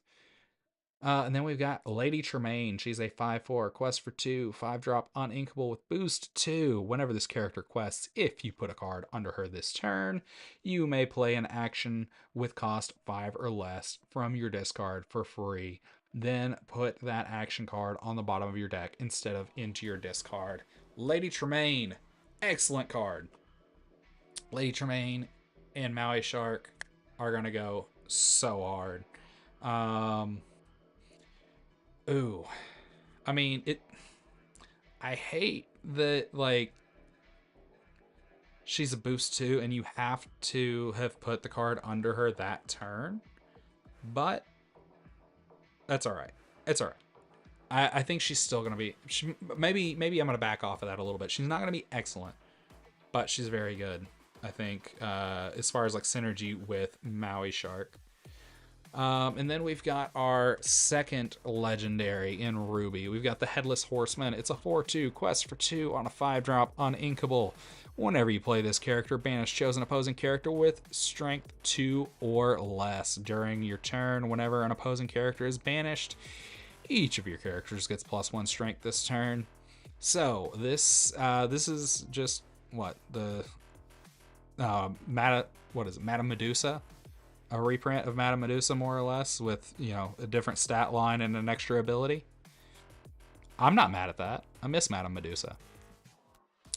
And then we've got Milan. She's a 4/2 quest for 1 on a 3-drop. And during your turn, if you put a card under one of your characters or locations this turn, this character takes no damage from challenges. Oh, during your turn. Yeah. So, I mean, if you got Hercules out, she already isn't going to take damage, but it's nice that she can potentially get that without having to have Hercules. And then we got Brom Bones, 5/4, quest for 1, 4-drop. Whenever this character challenges a character with 2 strength or less, each opponent loses 1 lore. That's a lot of things, honestly, but a 4-drop. I feel like there's it's gonna be hard for him to fight for that 4-drop spot. And then we've got Shere Khan, an 8/8 quest for 2 on an 8-drop with shift 5. We're gonna pay 1 ink, deal 1 damage to this character, and ready him. You can't quest for the rest of this turn. That's not too bad at all. I think he's probably gonna go real well in probably like a Ruby Amethyst deck. I think he's gonna be pretty good. And then we are on to actions. So we got Next Stop Olympus for 2 ink. If you have a character with 5 strength or more in play, you may pay 2 less to play this action. So you can potentially play it for free if you have a 5 strength or greater in red, which is pretty easy to do. Ready chosen character. They can't quest for the rest of this turn. The next time they challenge another character this turn, gain 1 lore. I love, also, total side note, I love that we're starting to get free actions. As a Magic the Gathering enjoyer, getting to play things for free whenever your opponents are least expecting it is just chef's kiss. Love it. All right. Get to Safety. It's a 1-drop action. Play a location with cost 3 or less from your discard for free. Then if you have a location named Sleepy Hollow in play, draw a card. See? All right. So this goes back to one of the characters that I forgot which one, but there was one that we saw that specifically you put locations on the bottom of your opponent's deck to gain some lore. So now we're starting to see where that recursion was coming from, why we have to look out for that. And then we've got Time to Go. Banish chosen character of yours to draw 2 cards. If that character had a card under them, draw 3 cards instead. Now, I like this for a number of reasons. For one, you can turn your characters into cards. But also, we still have Go-Go in the meta. And so if you're really worried about Go-Go, you can potentially have something like that's got a lot of damage on it and just get rid of it and turn it into some cards.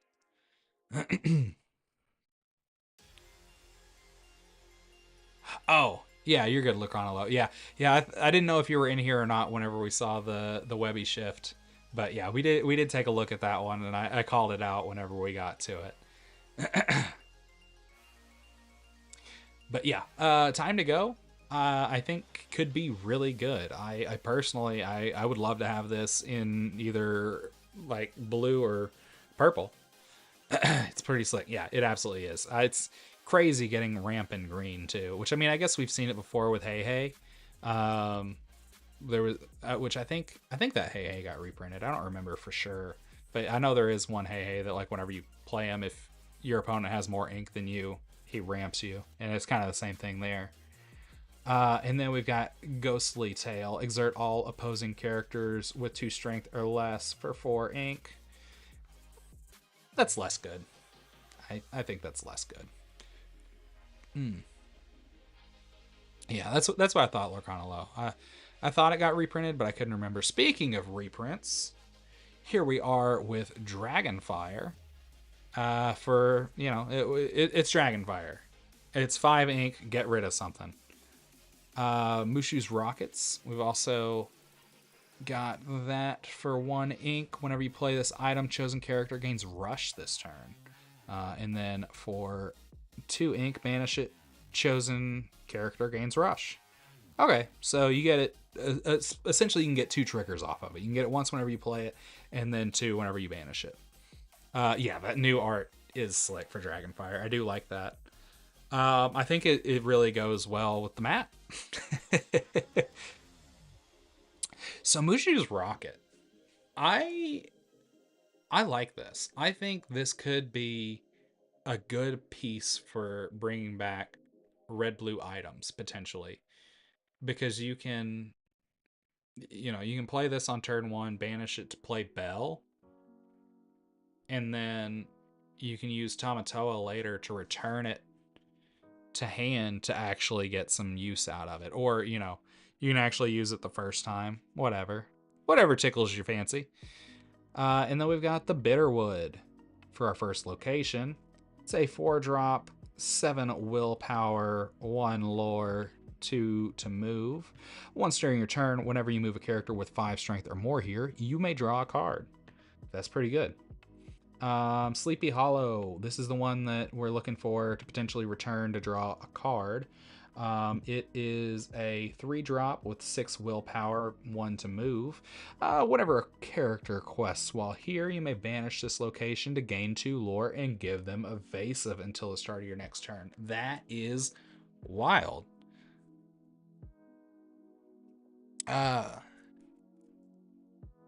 Okay, so Lorcana Low, that is an excellent question.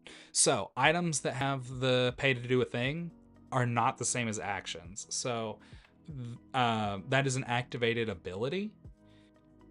So, if there's, I don't think it comes up in Lorcana, but if there's something that says, like, activated ability doesn't do a thing or it does something, that's when that would apply. Actions are all going to say, action right here on them. So like songs are actions, and then just of course like regular action cards are. But yeah, the pay to do a thing, whether it's on a location, on a character, or an item or whatever, those are just activated abilities of whatever other card.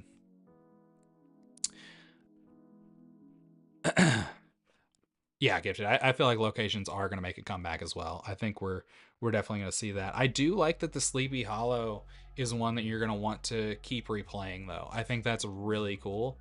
And it's a 7 strength, right? No, 6, or sorry, 6 willpower, not strength. So I mean, it's going to be kind of hard to one shot. I mean, it's not impossible, but let's see. Lorcana Low. I was just thinking of cheeky ways to get out of Lilo. Yeah, unfortunately that one's not gonna count for it. I'm gonna have to go with actually, like I think songs are typically the way to go with Lilo, because that's really the only way you're really truly getting her like for free, because otherwise you're still having to pay the ink for whatever else.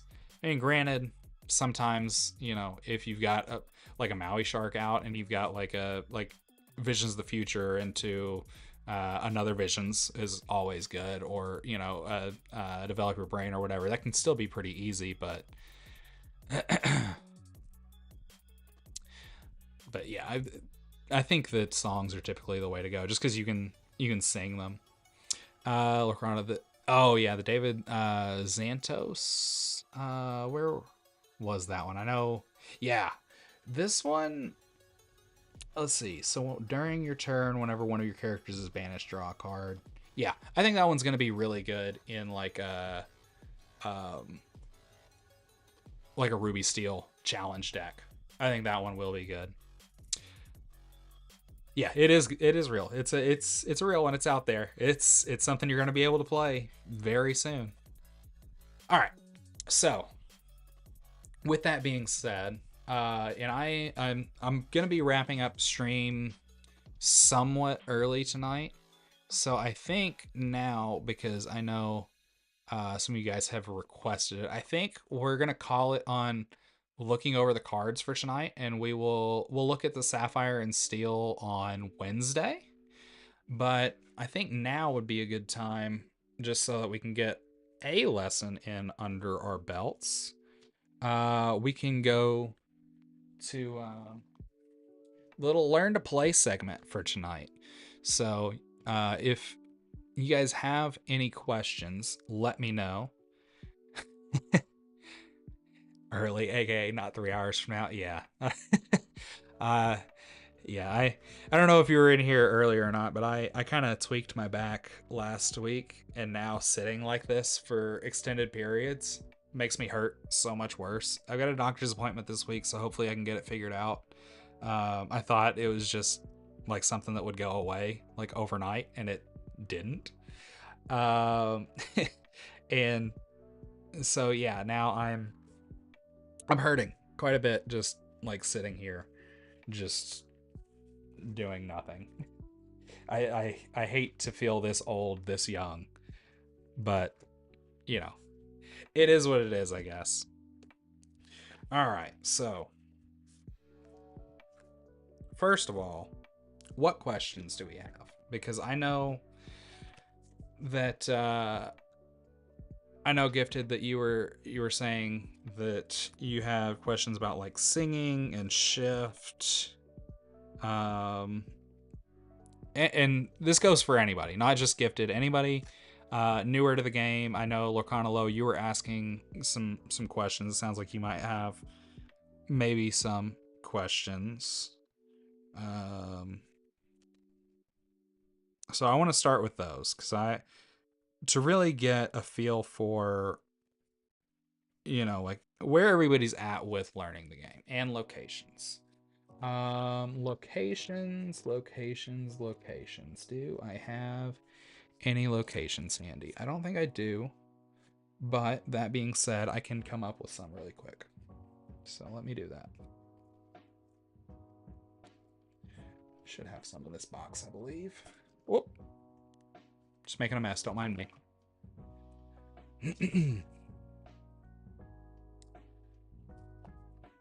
You play a generic TCG. Let's see. Oh, I didn't realize I had one of those in here.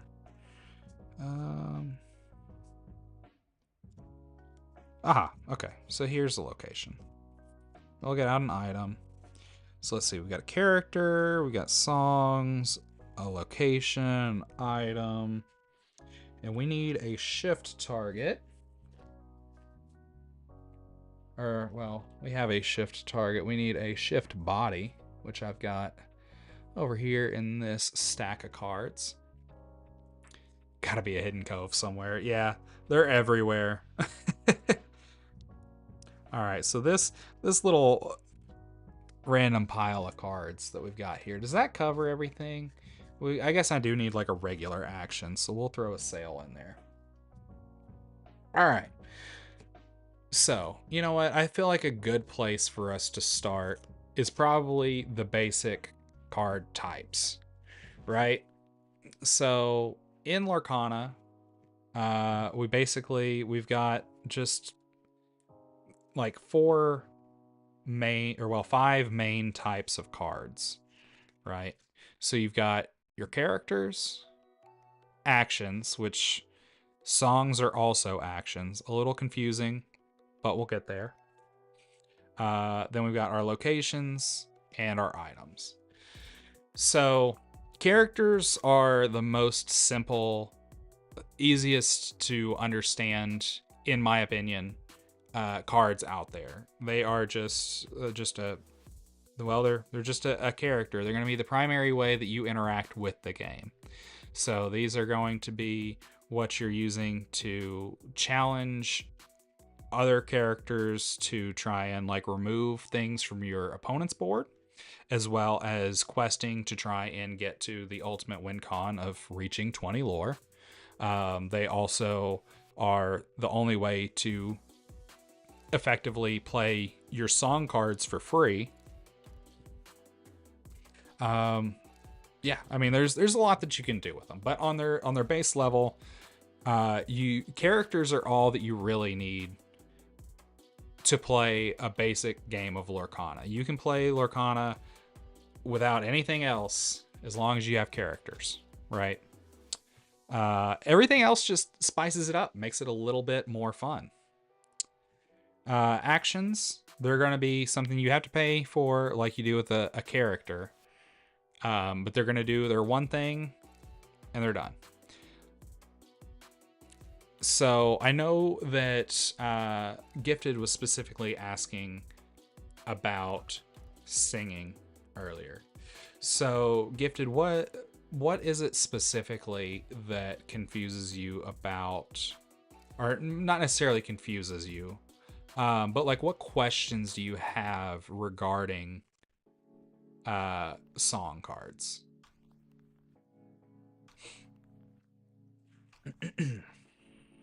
Ouch. Hurt. Oh. Man, I should have brought another drink in here. I'm thirsty now.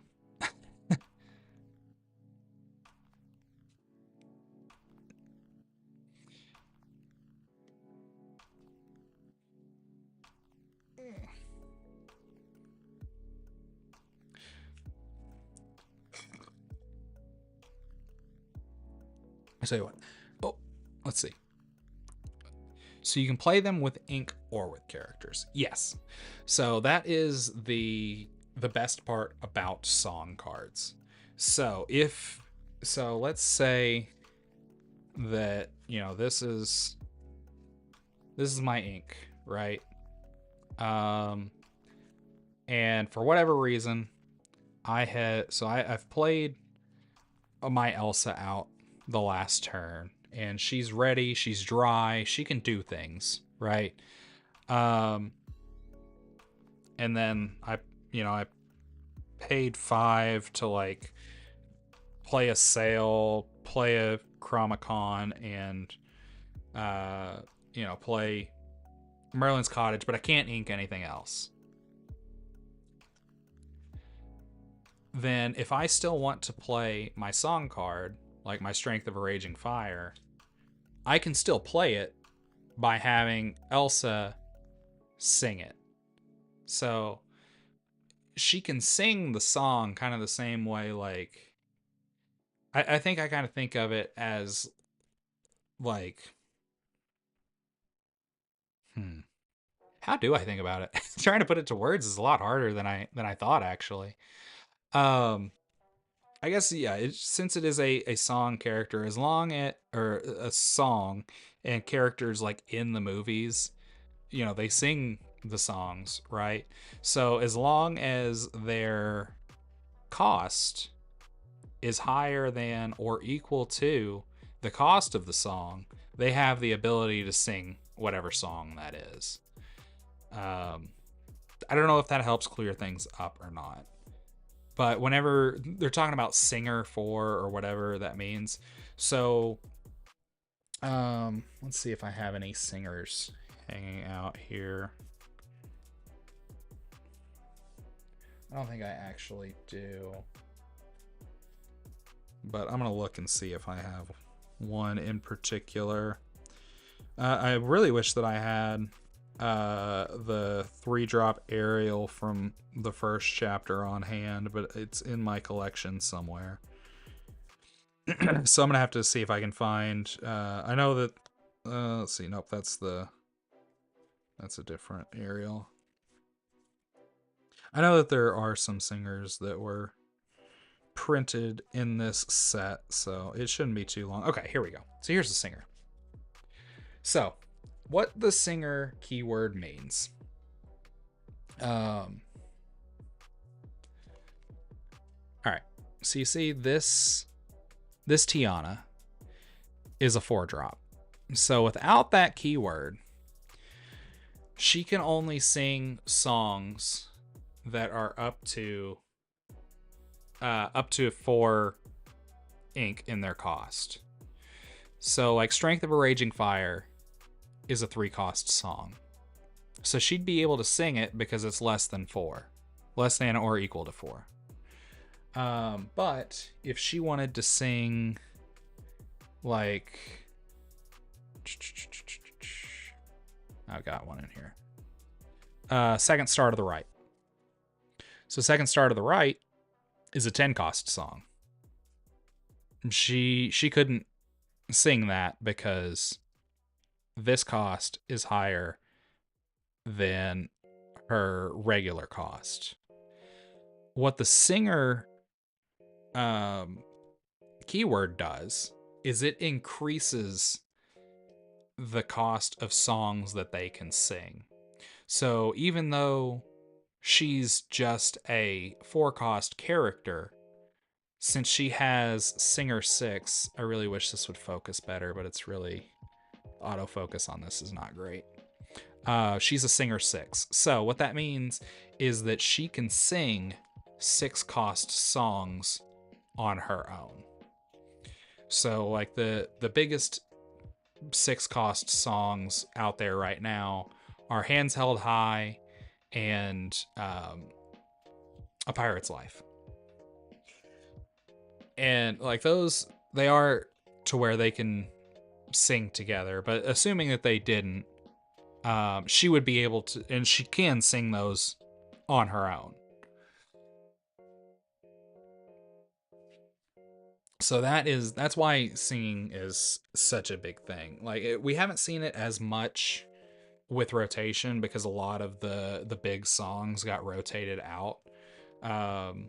Like Strength of a Raging Fire is like one of the best songs. I mean, it's been one of the best songs in the game since it was printed. But that's I feel like that's never been more true than it is right now. Especially because we don't have like Along Came Zeus. But yeah, like, so that's singing in a nutshell. Whenever it comes to things with sing together, while we are on the topic, so Second Star to the Right is a sing together 10 cost. So what that means is you can use multiple characters to sing the song. It's kind of like a sing along, right? You know, it's like one of those scenes in a Disney movie where all the characters are singing together and they, you know, they make one big song. You know, like we don't talk about Bruno comes to mind, like the scene in Encanto where they're all, you know, singing like the different verses of We Don't Talk About Bruno. It's kind of that same concept. I know that particular song in the game is not a sing together, but just kind of conceptualizing, right?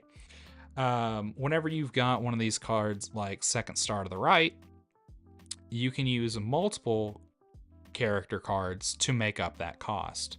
So, you know, we talked about how Tiana is a singer 6, so she can sing up to a 6 cost. She can't sing a 10 cost. But Elsa's a 5 drop. If you got both of them on the field at the same time and they're both dry, you can have them sing together. So since you've got the 6 from Tiana and 5 from Elsa, that makes a total of 11. They can sing up to an 11 cost song together. So because 11 is greater than 10, the two of them can sing together Second Star to the Right, and you can get your 5 cards for free, and you don't have to pay 10 ink. And that is so big. That is so big. It sounds crazy, but the reason that Second Star to the Right is so good right now, and it hasn't been good other than right now, is because there's not a lot of like other card draw songs. Like we used to have Friends on the Other Side, right? It was a 3 cost song, draw 2 cards. That's a pretty good deal. It's hard to beat. But right now we don't really have that.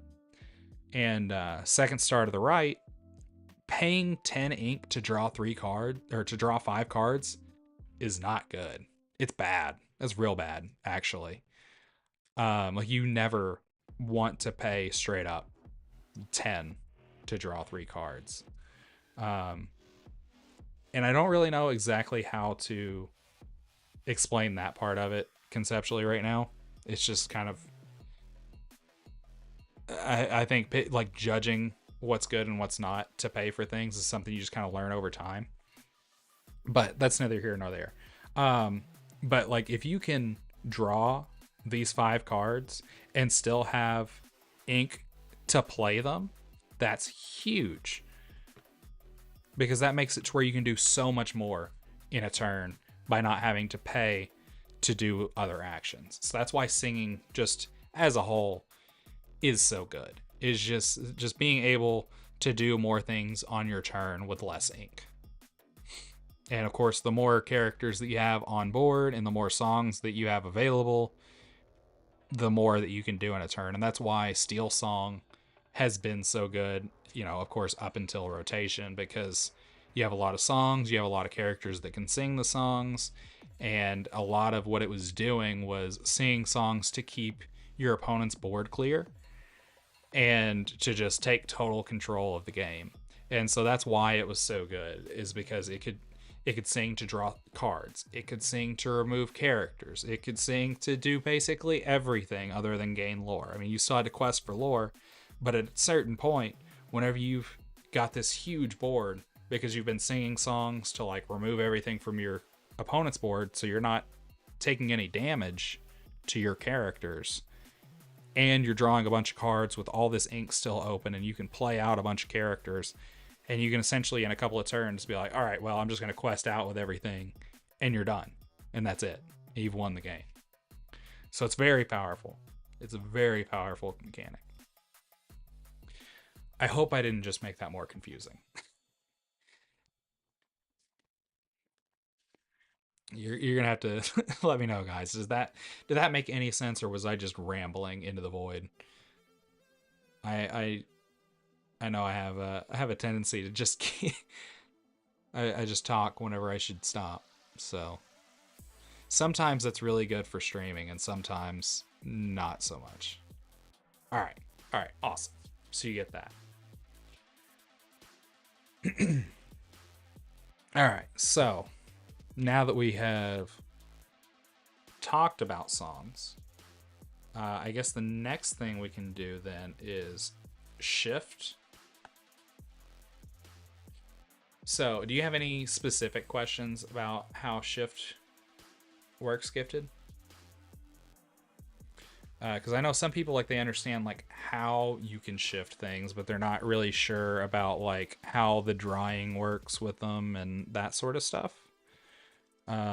So I don't know if one of those concepts is what you've got questions about, or what else? Just all of it. Okay. That's fair. That's fine. Nothing wrong with that. Let me get these out. I'm sorry. I just about mixed these in with what's left of my Blurple deck, and I don't want to do that. Okay. So we can go over all of all that real quick. Okay. So we're gonna lay out a scenario here real quick. All right. So let's just say I've got a clear board,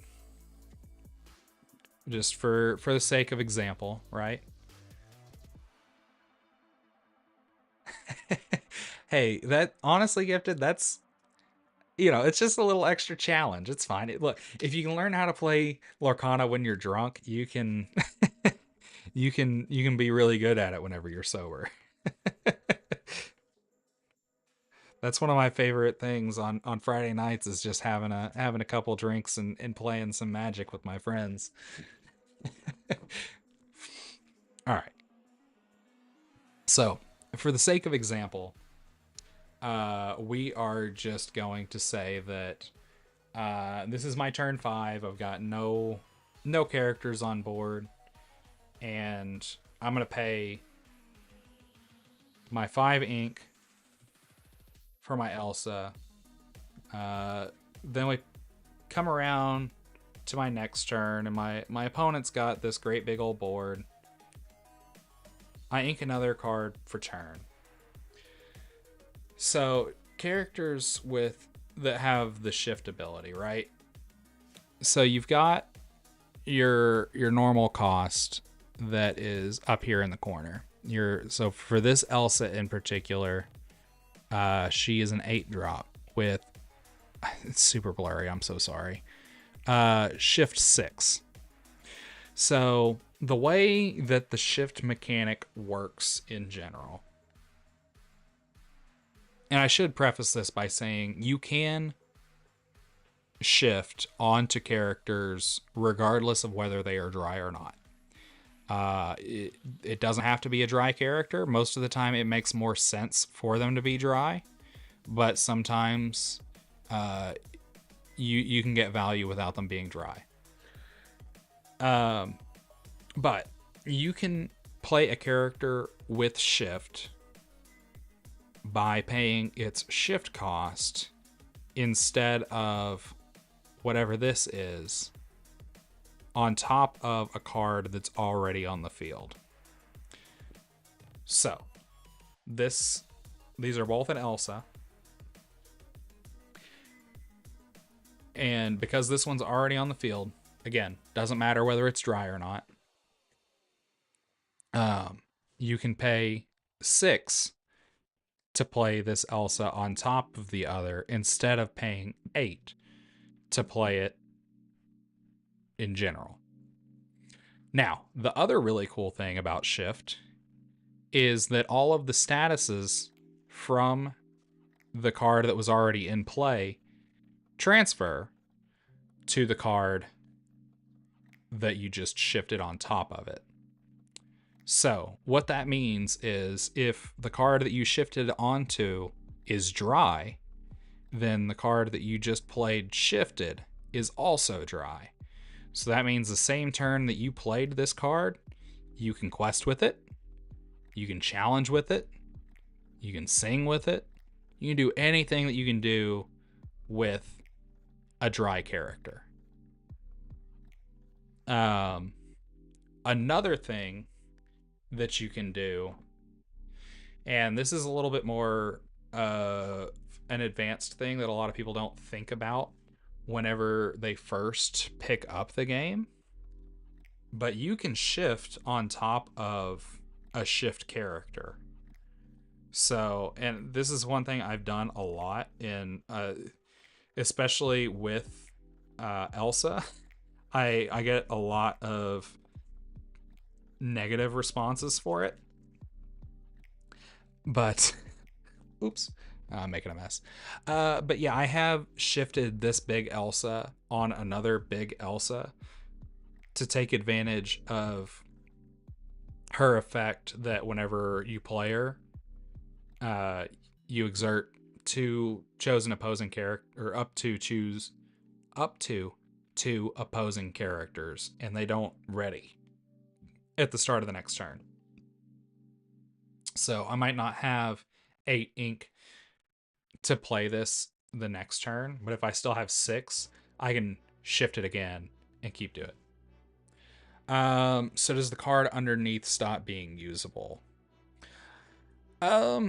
So the way that I would explain, the way I kind of think of it is the card underneath more or less ceases to exist. It turns into this one, right? So it's almost like a transformer, right? You know, it transforms from being a car into being a super cool robot.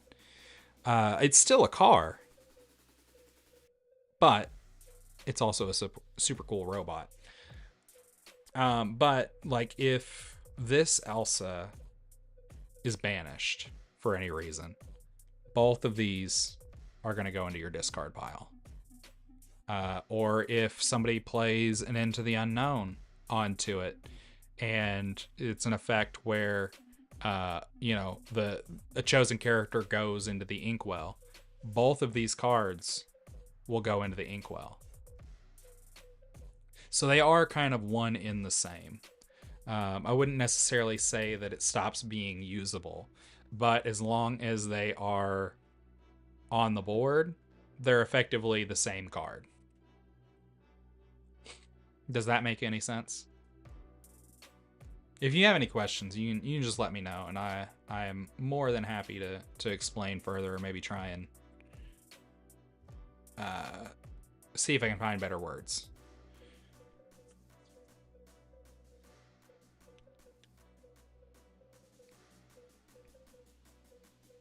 Okay, so if there is damage on it, then it does transfer. So if, like, say this Elsa had 3 damage, whenever you shift this Elsa, you would just take the 3 damage counters and you put it on top. There is one character. There's the blue and green Baymax that says, like, whenever you shift it on top of something to remove all the damage counters. But at a baseline, yeah, you're gonna take all of the damage with it. That being said, if there's an effect like that, so like the big John Silver, the 6-drop John Silver that's been played a lot, this set, that it gives something reckless. If this Elsa has reckless and then you shift on top of it, this one's also still going to have reckless. It doesn't get rid of that sort of effect either.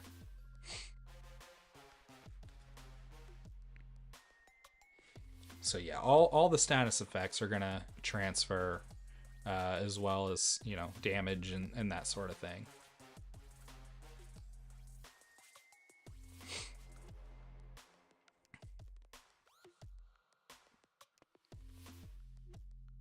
Do you have any other questions about shift?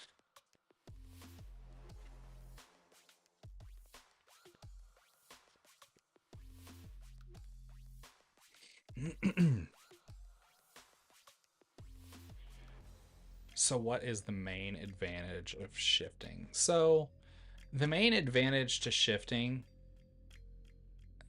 well, really it just depends, right? So most of the time it's going to come down to what the rules text on the shift character says. A lot of times you're getting a really big effect at a discount. So like with Elsa in particular, for one, you're getting a character that can quest for 3, but also you know, she's going to exert 2 characters that won't be able to ready at their next turn. And so you get that effect, and you're able to quest and use it on the same turn that you play it at a discount. So you're effectively getting to play an 8-drop character for only 6 ink. And that can be huge. Now there are also, so there's also like the Mickey from the Brave Little Prince, right? The one that just came out in Fabled. So that one's an interesting one because it's actually a cheaper card. I don't even remember off the top of my head. I want to say it's like a 3-drop maybe, but you can pay 5 to shift it onto another Mickey Mouse to get its effect, because its effect says like if it has a card underneath it, then it does something else.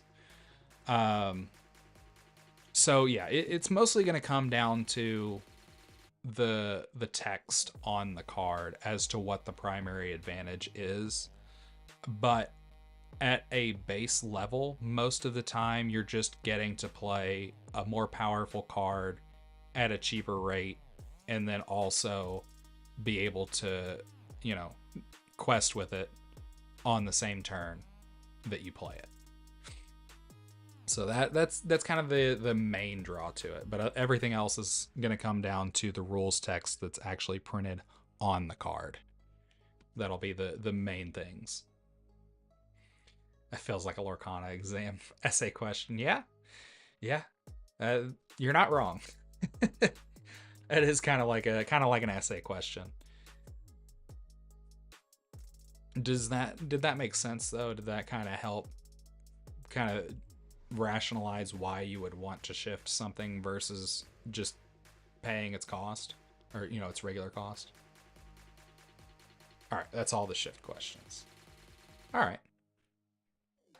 Well, I think for tonight, maybe we can just kind of call it there for our Learn to Play session. I'm gonna be back Wednesday night. Yeah, Wednesday night I will be back. Same time, same place, 7 o'clock Central Time. Let's see. Maybe. Well, clicked the wrong thing there. Let's see.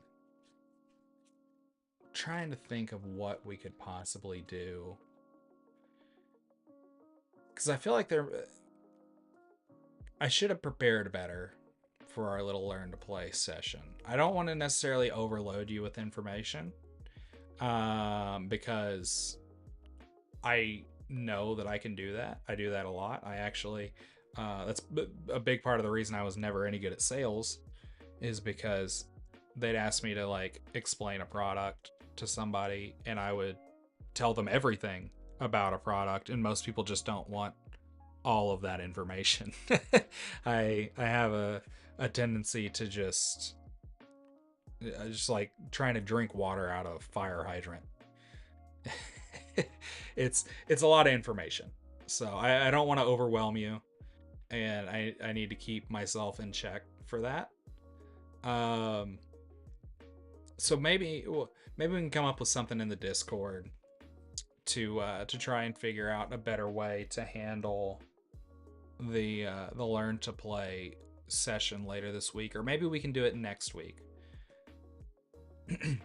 It's no problem, Gifted. Like I said, I'm here to help. I really, I want to make sure that I can help you guys learn to play the game, because it is a lot of fun, and I love getting to just get people into the game. So I do want to do a genuine like learn to play stream. Um, would you want to try maybe sometime next week actually like getting on stream, and you know, we can play with maybe like some the like pre-constructed decks, like I guess maybe the ones from Fabled. You can get one, I'll get one, and then we can just kind of play open-handed and go from there, and just as questions come up, we can go over them and see how things go. Maybe we can. I think it, and this is just something kind of off the top of my head, but I think it would be a lot of fun for us uh, to just like do some sort of like league within the community. I think that could be a lot of fun. Yeah, see, that's perfect. Yeah, so if you wanna bring one of those, I'll pick one up too, and then sometime next week we can maybe we shoot for Wednesday of next week. That gives us time to prepare, and me to remember to actually pick up one of the decks while I'm at the card shop, because I won't be at the shop that I normally go to on Tuesdays tomorrow, because I'm gonna go watch some hockey. But yeah, that gives me time between now and then to actually go out of the way and pick one up for us to play, because I don't necessarily want to try and do a learn to play session with this deck. It's not very forgiving, you know. It's a little bit more complicated. So I think if we do learn to play with something that's actually designed for with new players in mind, maybe that could be a good entry point. And we can figure all the details out in the Discord between now and then. We can just kind of keep that in mind. We'll figure something out between now and we'll say next Wednesday. And that way, maybe by the time the pre-release comes, you can actually go to a store and play in a pre-release, because pre-release events are a lot of fun, and I think they're great for new players, just because it's kind of a level playing ground, and you get to hang out with a bunch of people, see all the new cards, everybody's super excited. It's a great time. So maybe if we do it that way, you can actually be ready in time for a pre-release. That sound like a good plan to you? Or do you actually, I guess first of all, do you think Wednesday is going to work for you, or would Monday work better?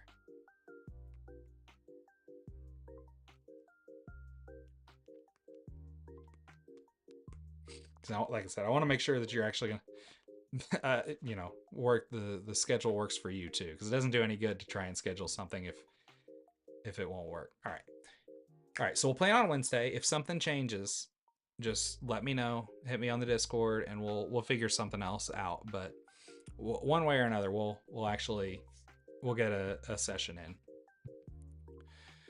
But I think that is where I am going to call it for tonight, because I'm hurting sitting here, and I think everybody else kind of tuned out whenever I started going over the learn to play stuff. But I told you that we do a learn to play session, and I don't want to not do it. Like I said, I want to make sure that we get you all squared away, learn how to play, and That way you can enjoy it and maybe know a little bit more of what's going on whenever I'm doing things here on stream. No, it's fine, Gifted. They're just numbers. It's it's fine. It's not something I'm super concerned about. I do this because I love playing the game and I love like connecting with other people playing the game. And that's what we're doing right now is we're connecting over the game. So as far as I'm concerned, it's a win. But I'm gonna hop off for tonight and I will be back Wednesday night, I believe. It might be another short session just because I don't think that my back's gonna be feeling better between now and then. But yeah, I'll be back same time, same place, Wednesday night, 7 o'clock Central. And in the meantime, I will see you on the Discord. And y'all take it easy.